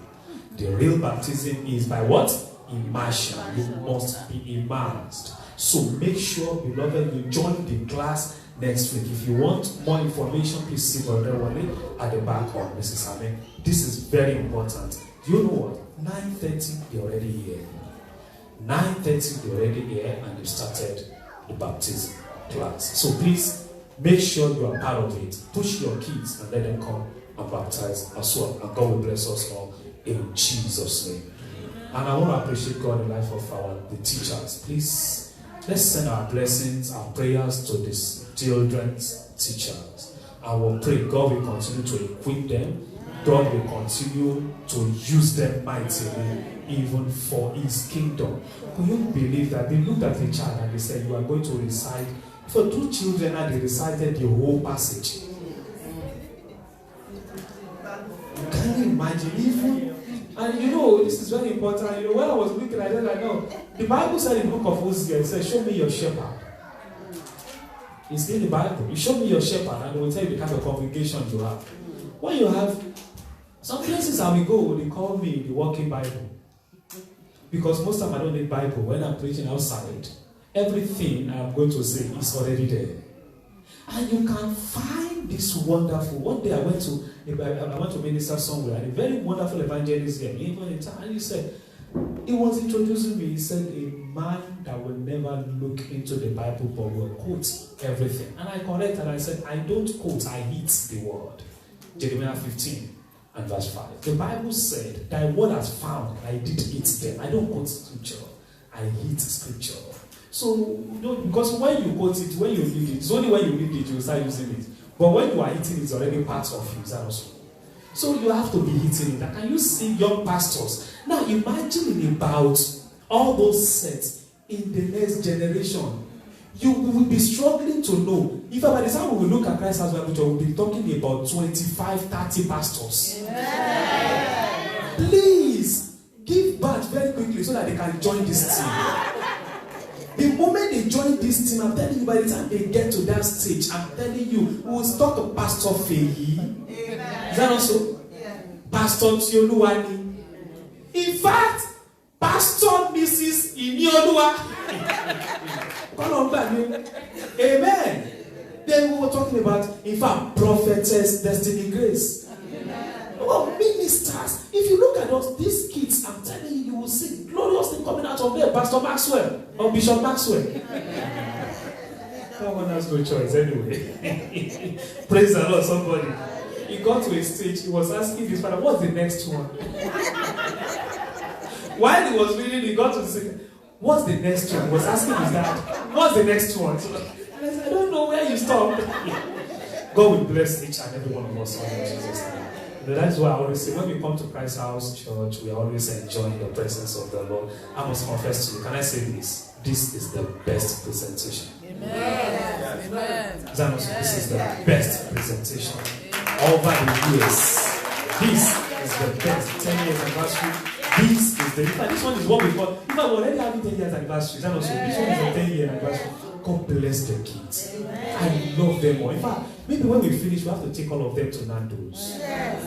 When we finish, courtesy of myself, Brother Wale, Mr. May, and all of them. I did it wrong. Courtesy, we are all taking them with our cars to where? Any parent that run away. Sister Ogodei, you see every one of us, we all foot the bill. Ibrahim, we all foot the bill by the grace of the Lord. Praise the Lord, somebody. It shall be well with us all in Jesus' name. God bless you. Mama, that's a very powerful testimony. What a powerful. You left your document, the original. After hours, rain was even falling. 4 hours and rain did not touch. Rain refused to touch it. And some people are there, so they were there, and yet they did not see it. No, they did not touch it, they did not see it. Thank you, Mama. And yet, she returned back, they gave her favor. That even we are not going for break. Is that not the kind of anointing upon David? Yes. Nobody should sit down. Everyone of until. The same anointing. There are some anointing in the Old Testament that are still operating. Amen. When somebody said that Jesus Christ did not appear in the Old Testament, he did not read very well. He sent his word. Who is that? Jesus. And his word heals them. Psalm 107 verse 20. He said he sent his word. He was talking about Christ. You can see the favor of God. I pray in the name of the Lord Jesus Christ. The Bible said the time has come. Amen. And the set time. I decree you are favored all around in the name of the Lord. Mama, that job, you will not lose it, you will not miss it. Because God has gone so far on that job. You must not lose that job. And that is so in your life in Jesus' name. Praise the Lord, somebody. Can somebody read the book of Proverbs 22, verse 6? In any version, don't worry. Even in Greek or Hebrew. Just read it. God bless you. I want to be very fast. The legacy. That is what Sister Bola read. By the grace of the Lord, in this time next year, Amen. Sister Bola's son will be celebrating not just the wedding, but she'll be pregnant by this time. In the name of Jesus Christ. So shall it be. What? Train up the child in the way that should go. And when he is old, he will not depart from it. Can I ask a question? Maybe you have not asked yourself this kind of question. Who was God referring to there? Yes. If you believe God was speaking to parents, raise up your hand. If you believe God was speaking to minister or pastor, prophet or priest, raise up your hand. I know some people will be reading the pretext now. If you know God, no, maybe God was speaking to priests. No. Okay, you said no. So God was speaking to parents. Fight for yourself. God was talking to parents. Now, train up your child. It is your child. God did not say my child. He didn't say my children. Your child. You know, when God is telling you something belongs to you, it's yours. He has given you the things that you will need to keep that thing. Praise the Lord, somebody.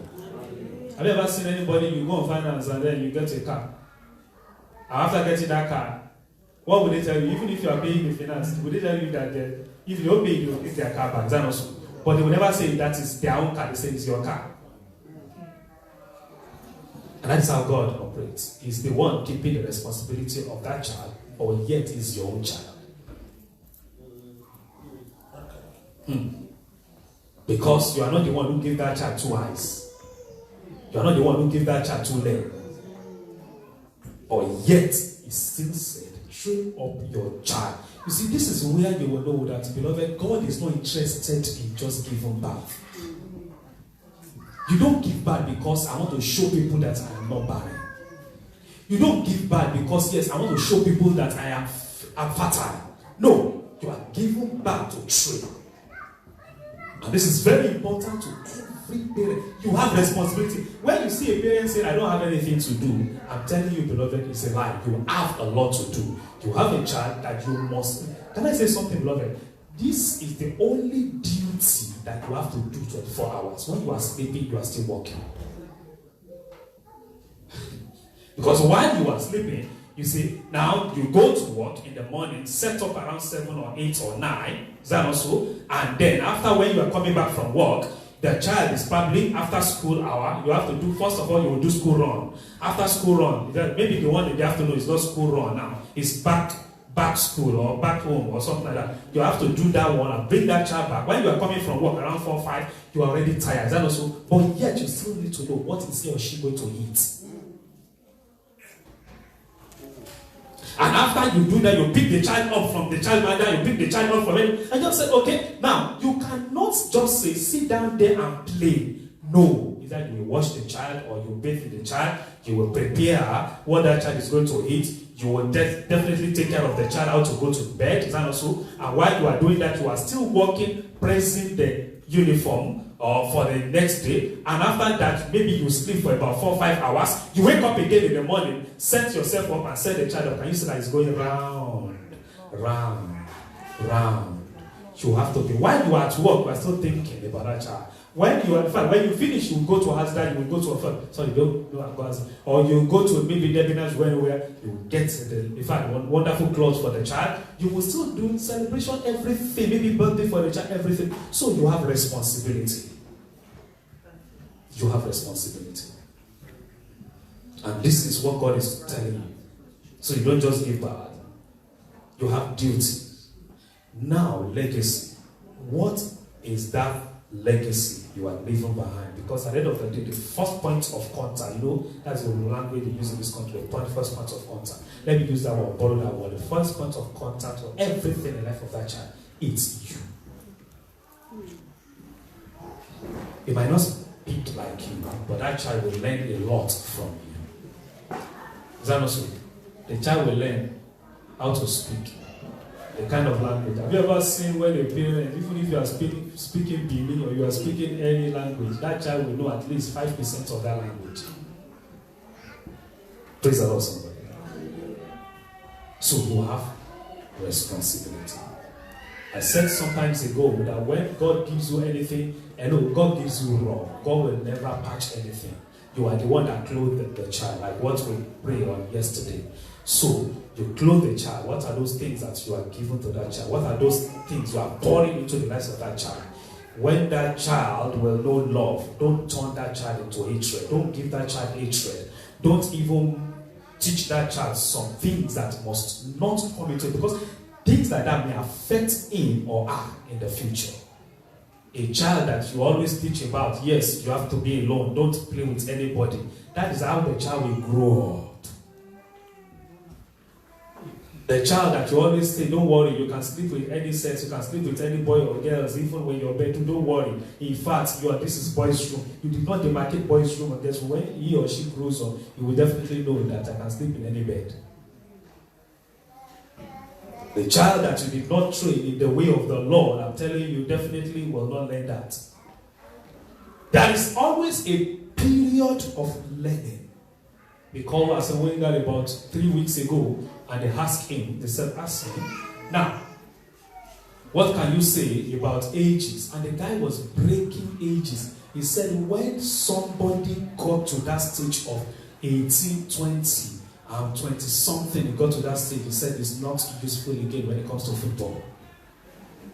And you know what the guy, I was listening to Talk Sport, and the guy said, how come Britain will invite this man back with his full knowledge? There is always a time to train.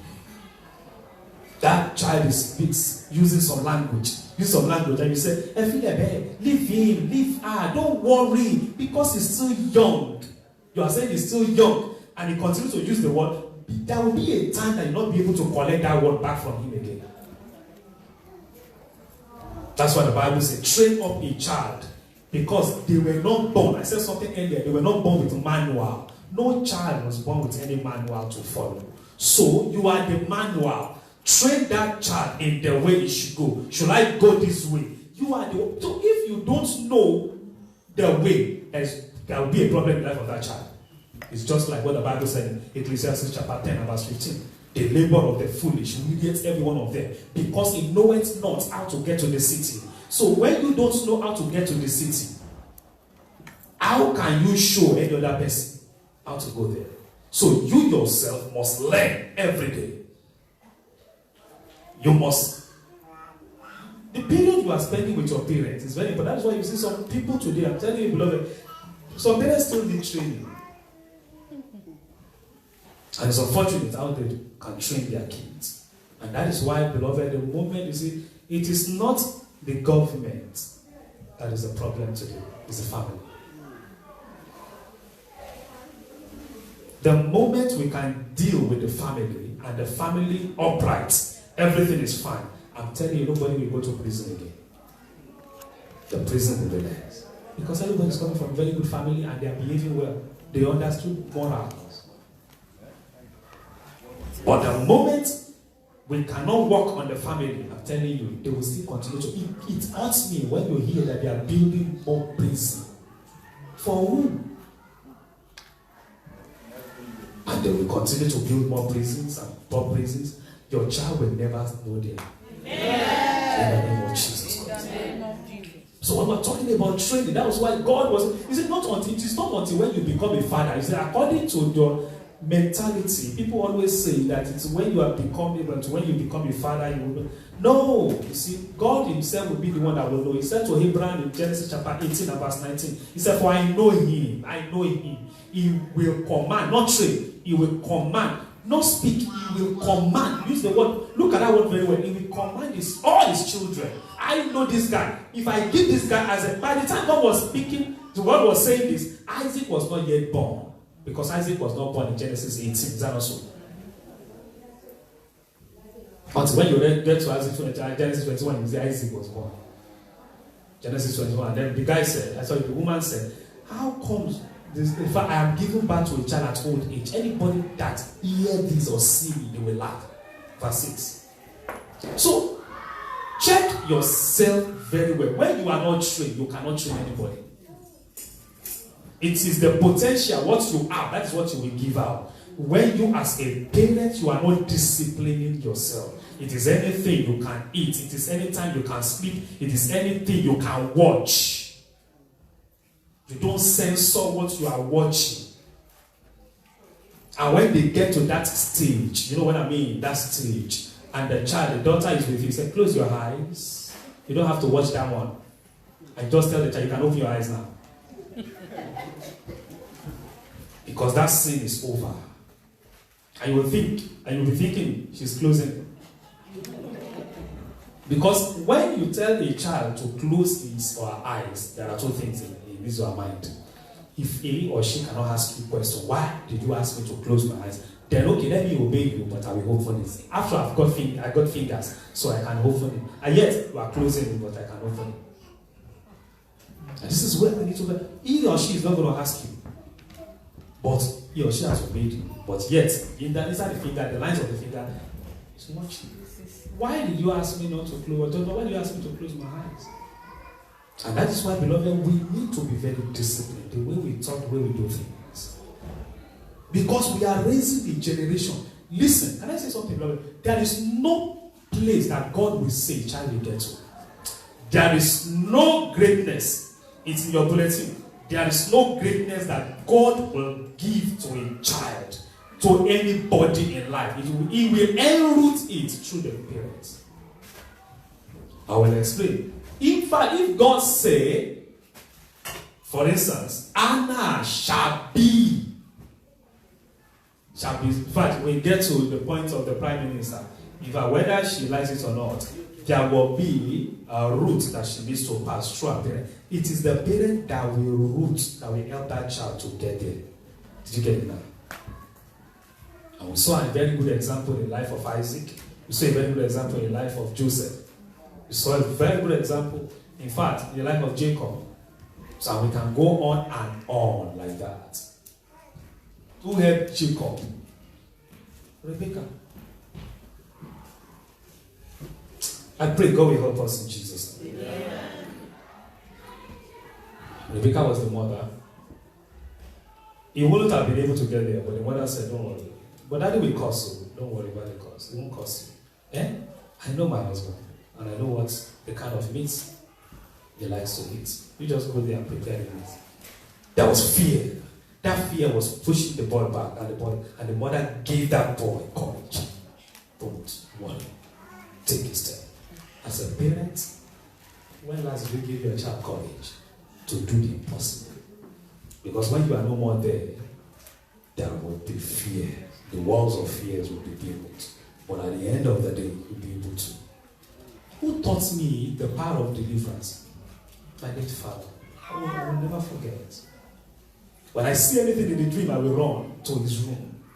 And one day he said, get back into your room. I said, sir, Daddy, I'm so go back and pray. And I knelt and I did not see those things again. Praise the Lord, somebody. As a parent, in what ways? Every time he's just watching TV and iPad. Watching TV, watch iPad, just play. You think, I want to make that child very happy. Let's go out, I will take you out on holiday and things like that. That is good. I don't have any bad thing against that. But, is there any legacy? Because if you look back and go back, you will see that the mates of that child, or the mates of that your child, you can see the way they are reading. You see the way they are memorizing things. If you go back to Africa, you see their mates, I'm telling you, they're already constructing things. But you are just moving from one end to the other. At the end of the day, what is going to happen to that child? What is the legacy you are giving back? God is not interested in how many children you have got. Because when you get to heaven, they're not asking you, how many children have you got? But what is the legacy? What is that thing that, yes, the child will say, I know that time. Sometimes I will check some of our wonderful women and they'll say, Mama, how are you? You didn't say, what's happening now? So, oh, he or she is in the lesson, is having this, and then wow. In fact, there was a time when we rushed and called one of our wonderful members here, and then for one or two things that's very important. And she brought her kids. And the woman she brought during holiday time. And I saw the boy. I won't mention his name. And the boy got to, he was just looking for a space to sit. He was looking for a space to sit when he was coming. In fact, hardly he greeted me. He said, good afternoon, Bishop. And the next thing, he sat down. He continued doing his own work. And I said, who gave you this? This is holiday. And the mother said, yeah, that's a whole world that's been given to him. That he needs to, and he must finish it today. I visited one of our, I mentioned this one, this she came. I visited her husband when they came here about a few months ago, last year or so. And the boy was crying. And I said, why? He said the only thing is that they have mapped something on the iPad. That before the boy will open, this is from Nigeria, this family from Nigeria, before this little boy will open iPad to watch something, the first thing, by the time you press the pin, will be assignment. So until he finished the assignment will not take him to the game. So anytime the boy wants to play his game, the first thing is that assignment first. So he must finish those assignments. After finishing the assignment, he will now go into the game. And these are things, beloved, we can really use in helping our kids. You can see those boys, see those girls, see those kids, wonderful kids, we saw what is coming out from them. I pray in the name of the Lord Jesus, God Almighty will lift our kids and they will get to the topmost in the name of Jesus. I must confess, all these kids I'm seeing, they will get to the topmost. The impact of Rebecca in the life of Jacob was very powerful. The impact of Rebecca. Look at King Lemuel. I mentioned King Lemuel. When he started drinking, he was having some friends. As a king, the mother shouted, go and read it. Proverbs chapter 31. Solomon did not, it was not Solomon who wrote that, but it was mother of King Lemuel. He said, king, it is not good for you as a king to start drinking with your mate. The king dropped it. And for that period, he learned from his mother.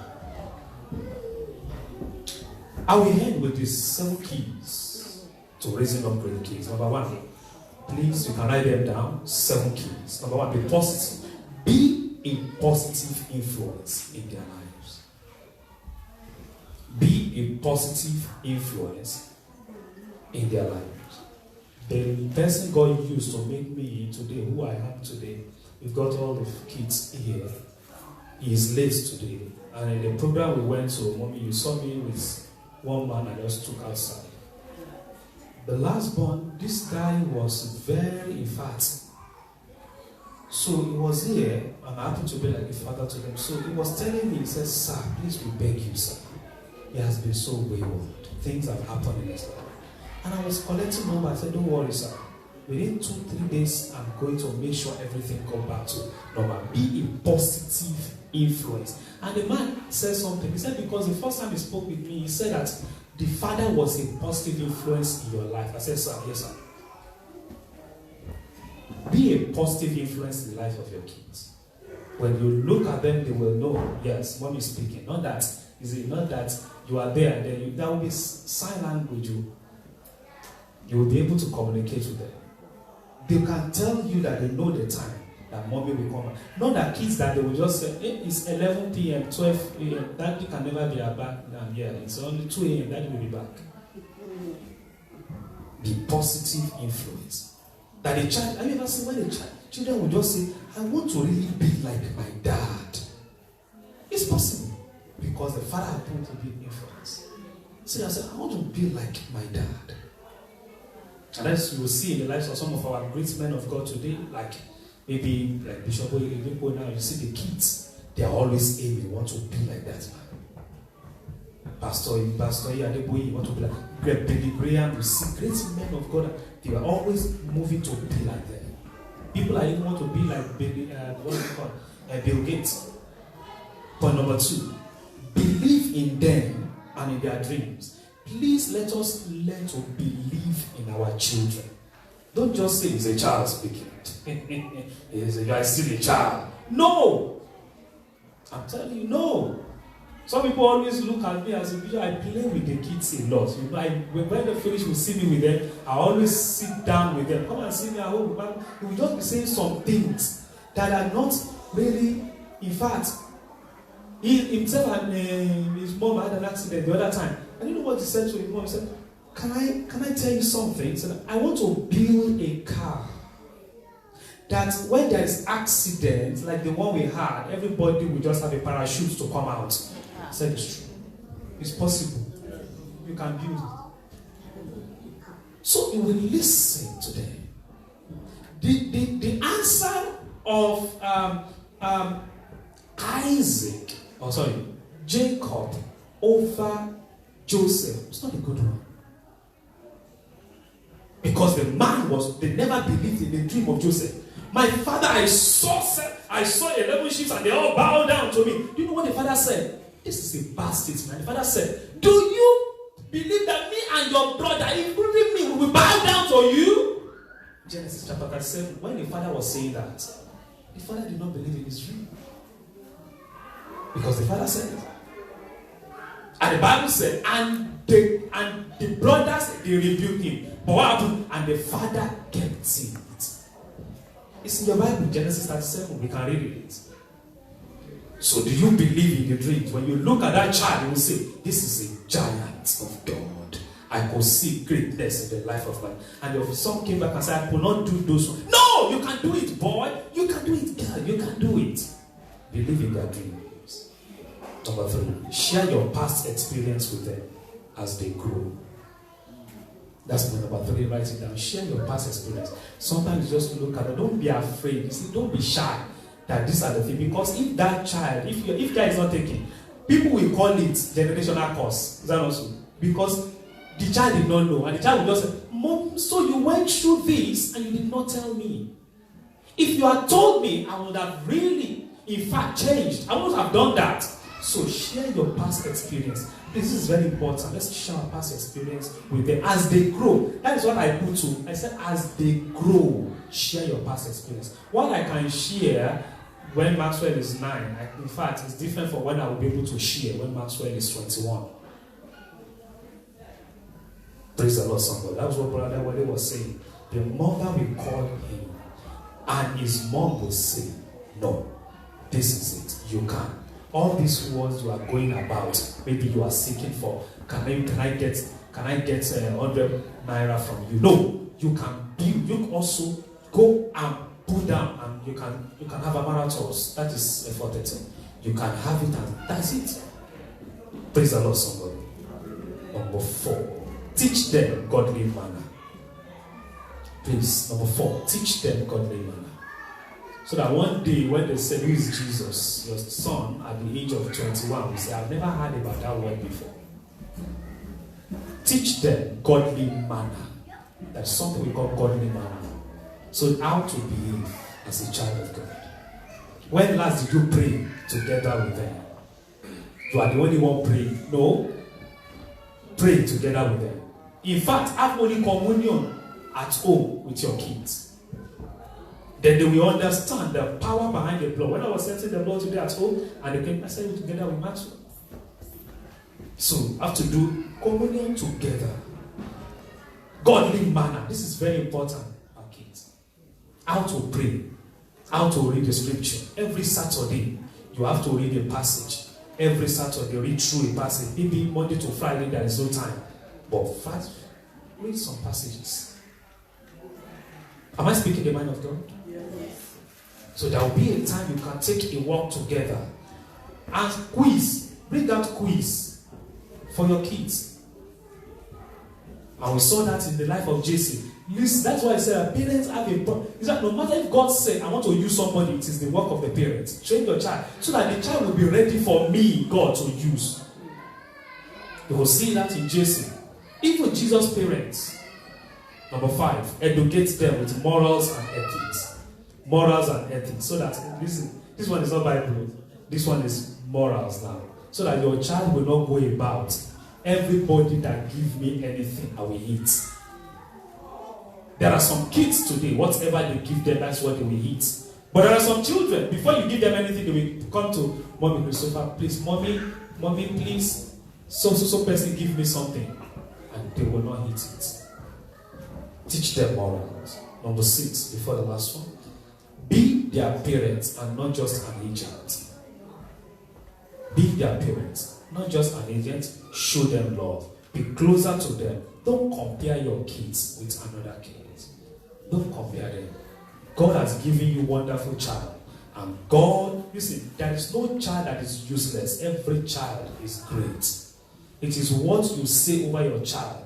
I'm telling you that God will do it. This is very important, beloved. Whatever you pull down, it is very important for that person to make it. If you go against something, it's very important. Please. Number 7, which is the last one. Bring out the giants in them so that you can influence them. I will leave you with one passage. Parents, God bless you. Jeremiah chapter 31. Let's go to that passage that Mommy quoted from. Mommy read verse 2. Please, I'm leaving with verse 17. Jeremiah 31. Okay, the last one. Bring out the giant in them. Do you know that? Listen, do you know that in every child there is a giant? Look at Genesis, there is a giant inside her. They mentioned Theresa May, is that also one? About a few days ago, they mentioned when the impact of the parents in the life of Theresa May. You will see inside every child there is a giant. You are the one to bring that giant out. There's something inside that child, the giant inside that child. So I will leave you with this wonderful passage. There is hope at the end of every parent when your child, they can reach their border. If that child cannot reach his border, where is the hope of that parent? Then why do you call you parent? I'm not the one who said it. Read this now. Jeremiah 31, verse 17. There is hope at the end of every parent when their child reach their border. So the child must get to his own peak or her peak, where God has written for that child. Who is reading? So at the end of the day, you can sit back and you can see that, yeah, that's my child. That's my child. Who is reading? Jeremiah 31, verse 17. And there is hope in thy head. There is hope in your end. Said the Lord. Yeah. That children shall come again to their own border.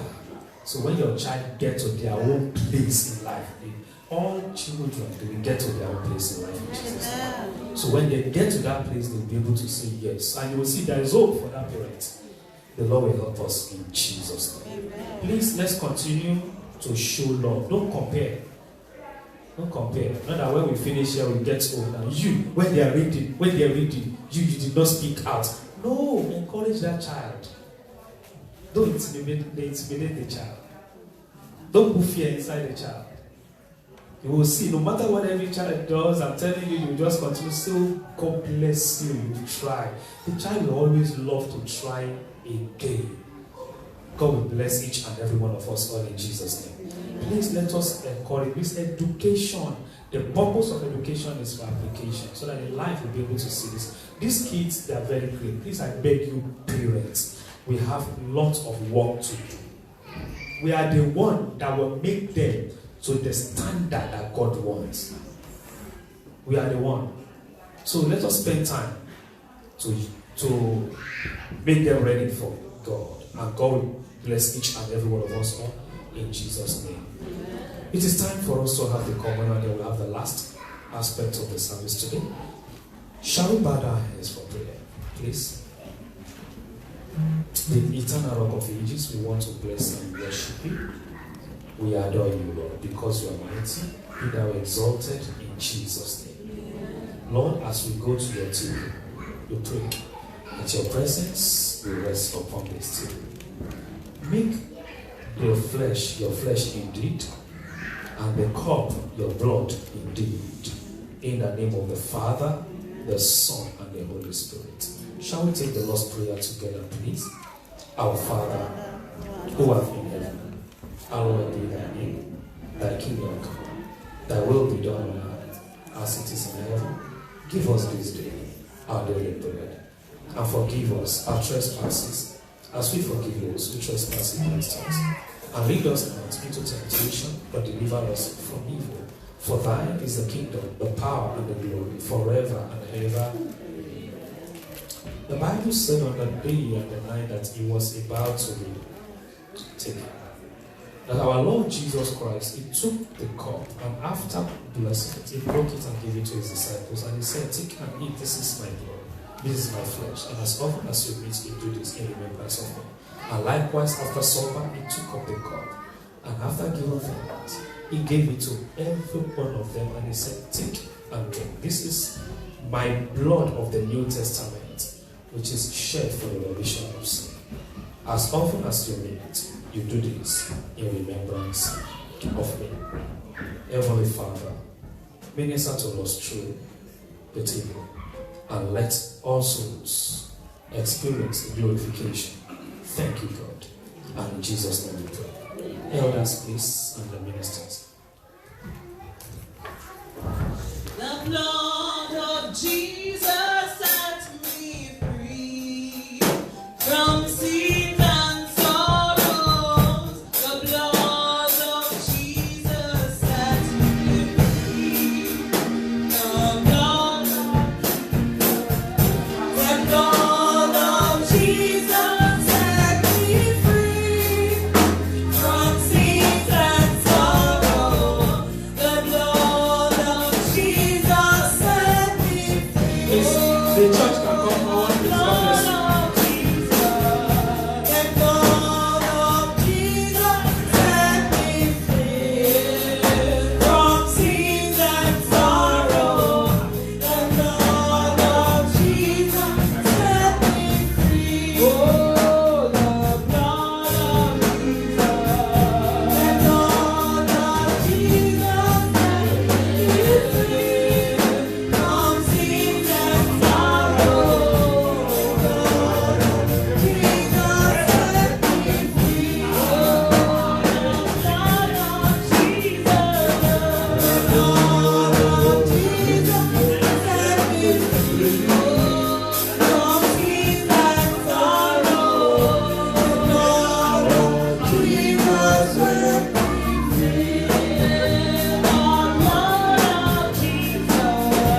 of ages, we want to appreciate and bless your holy name because you are mighty God.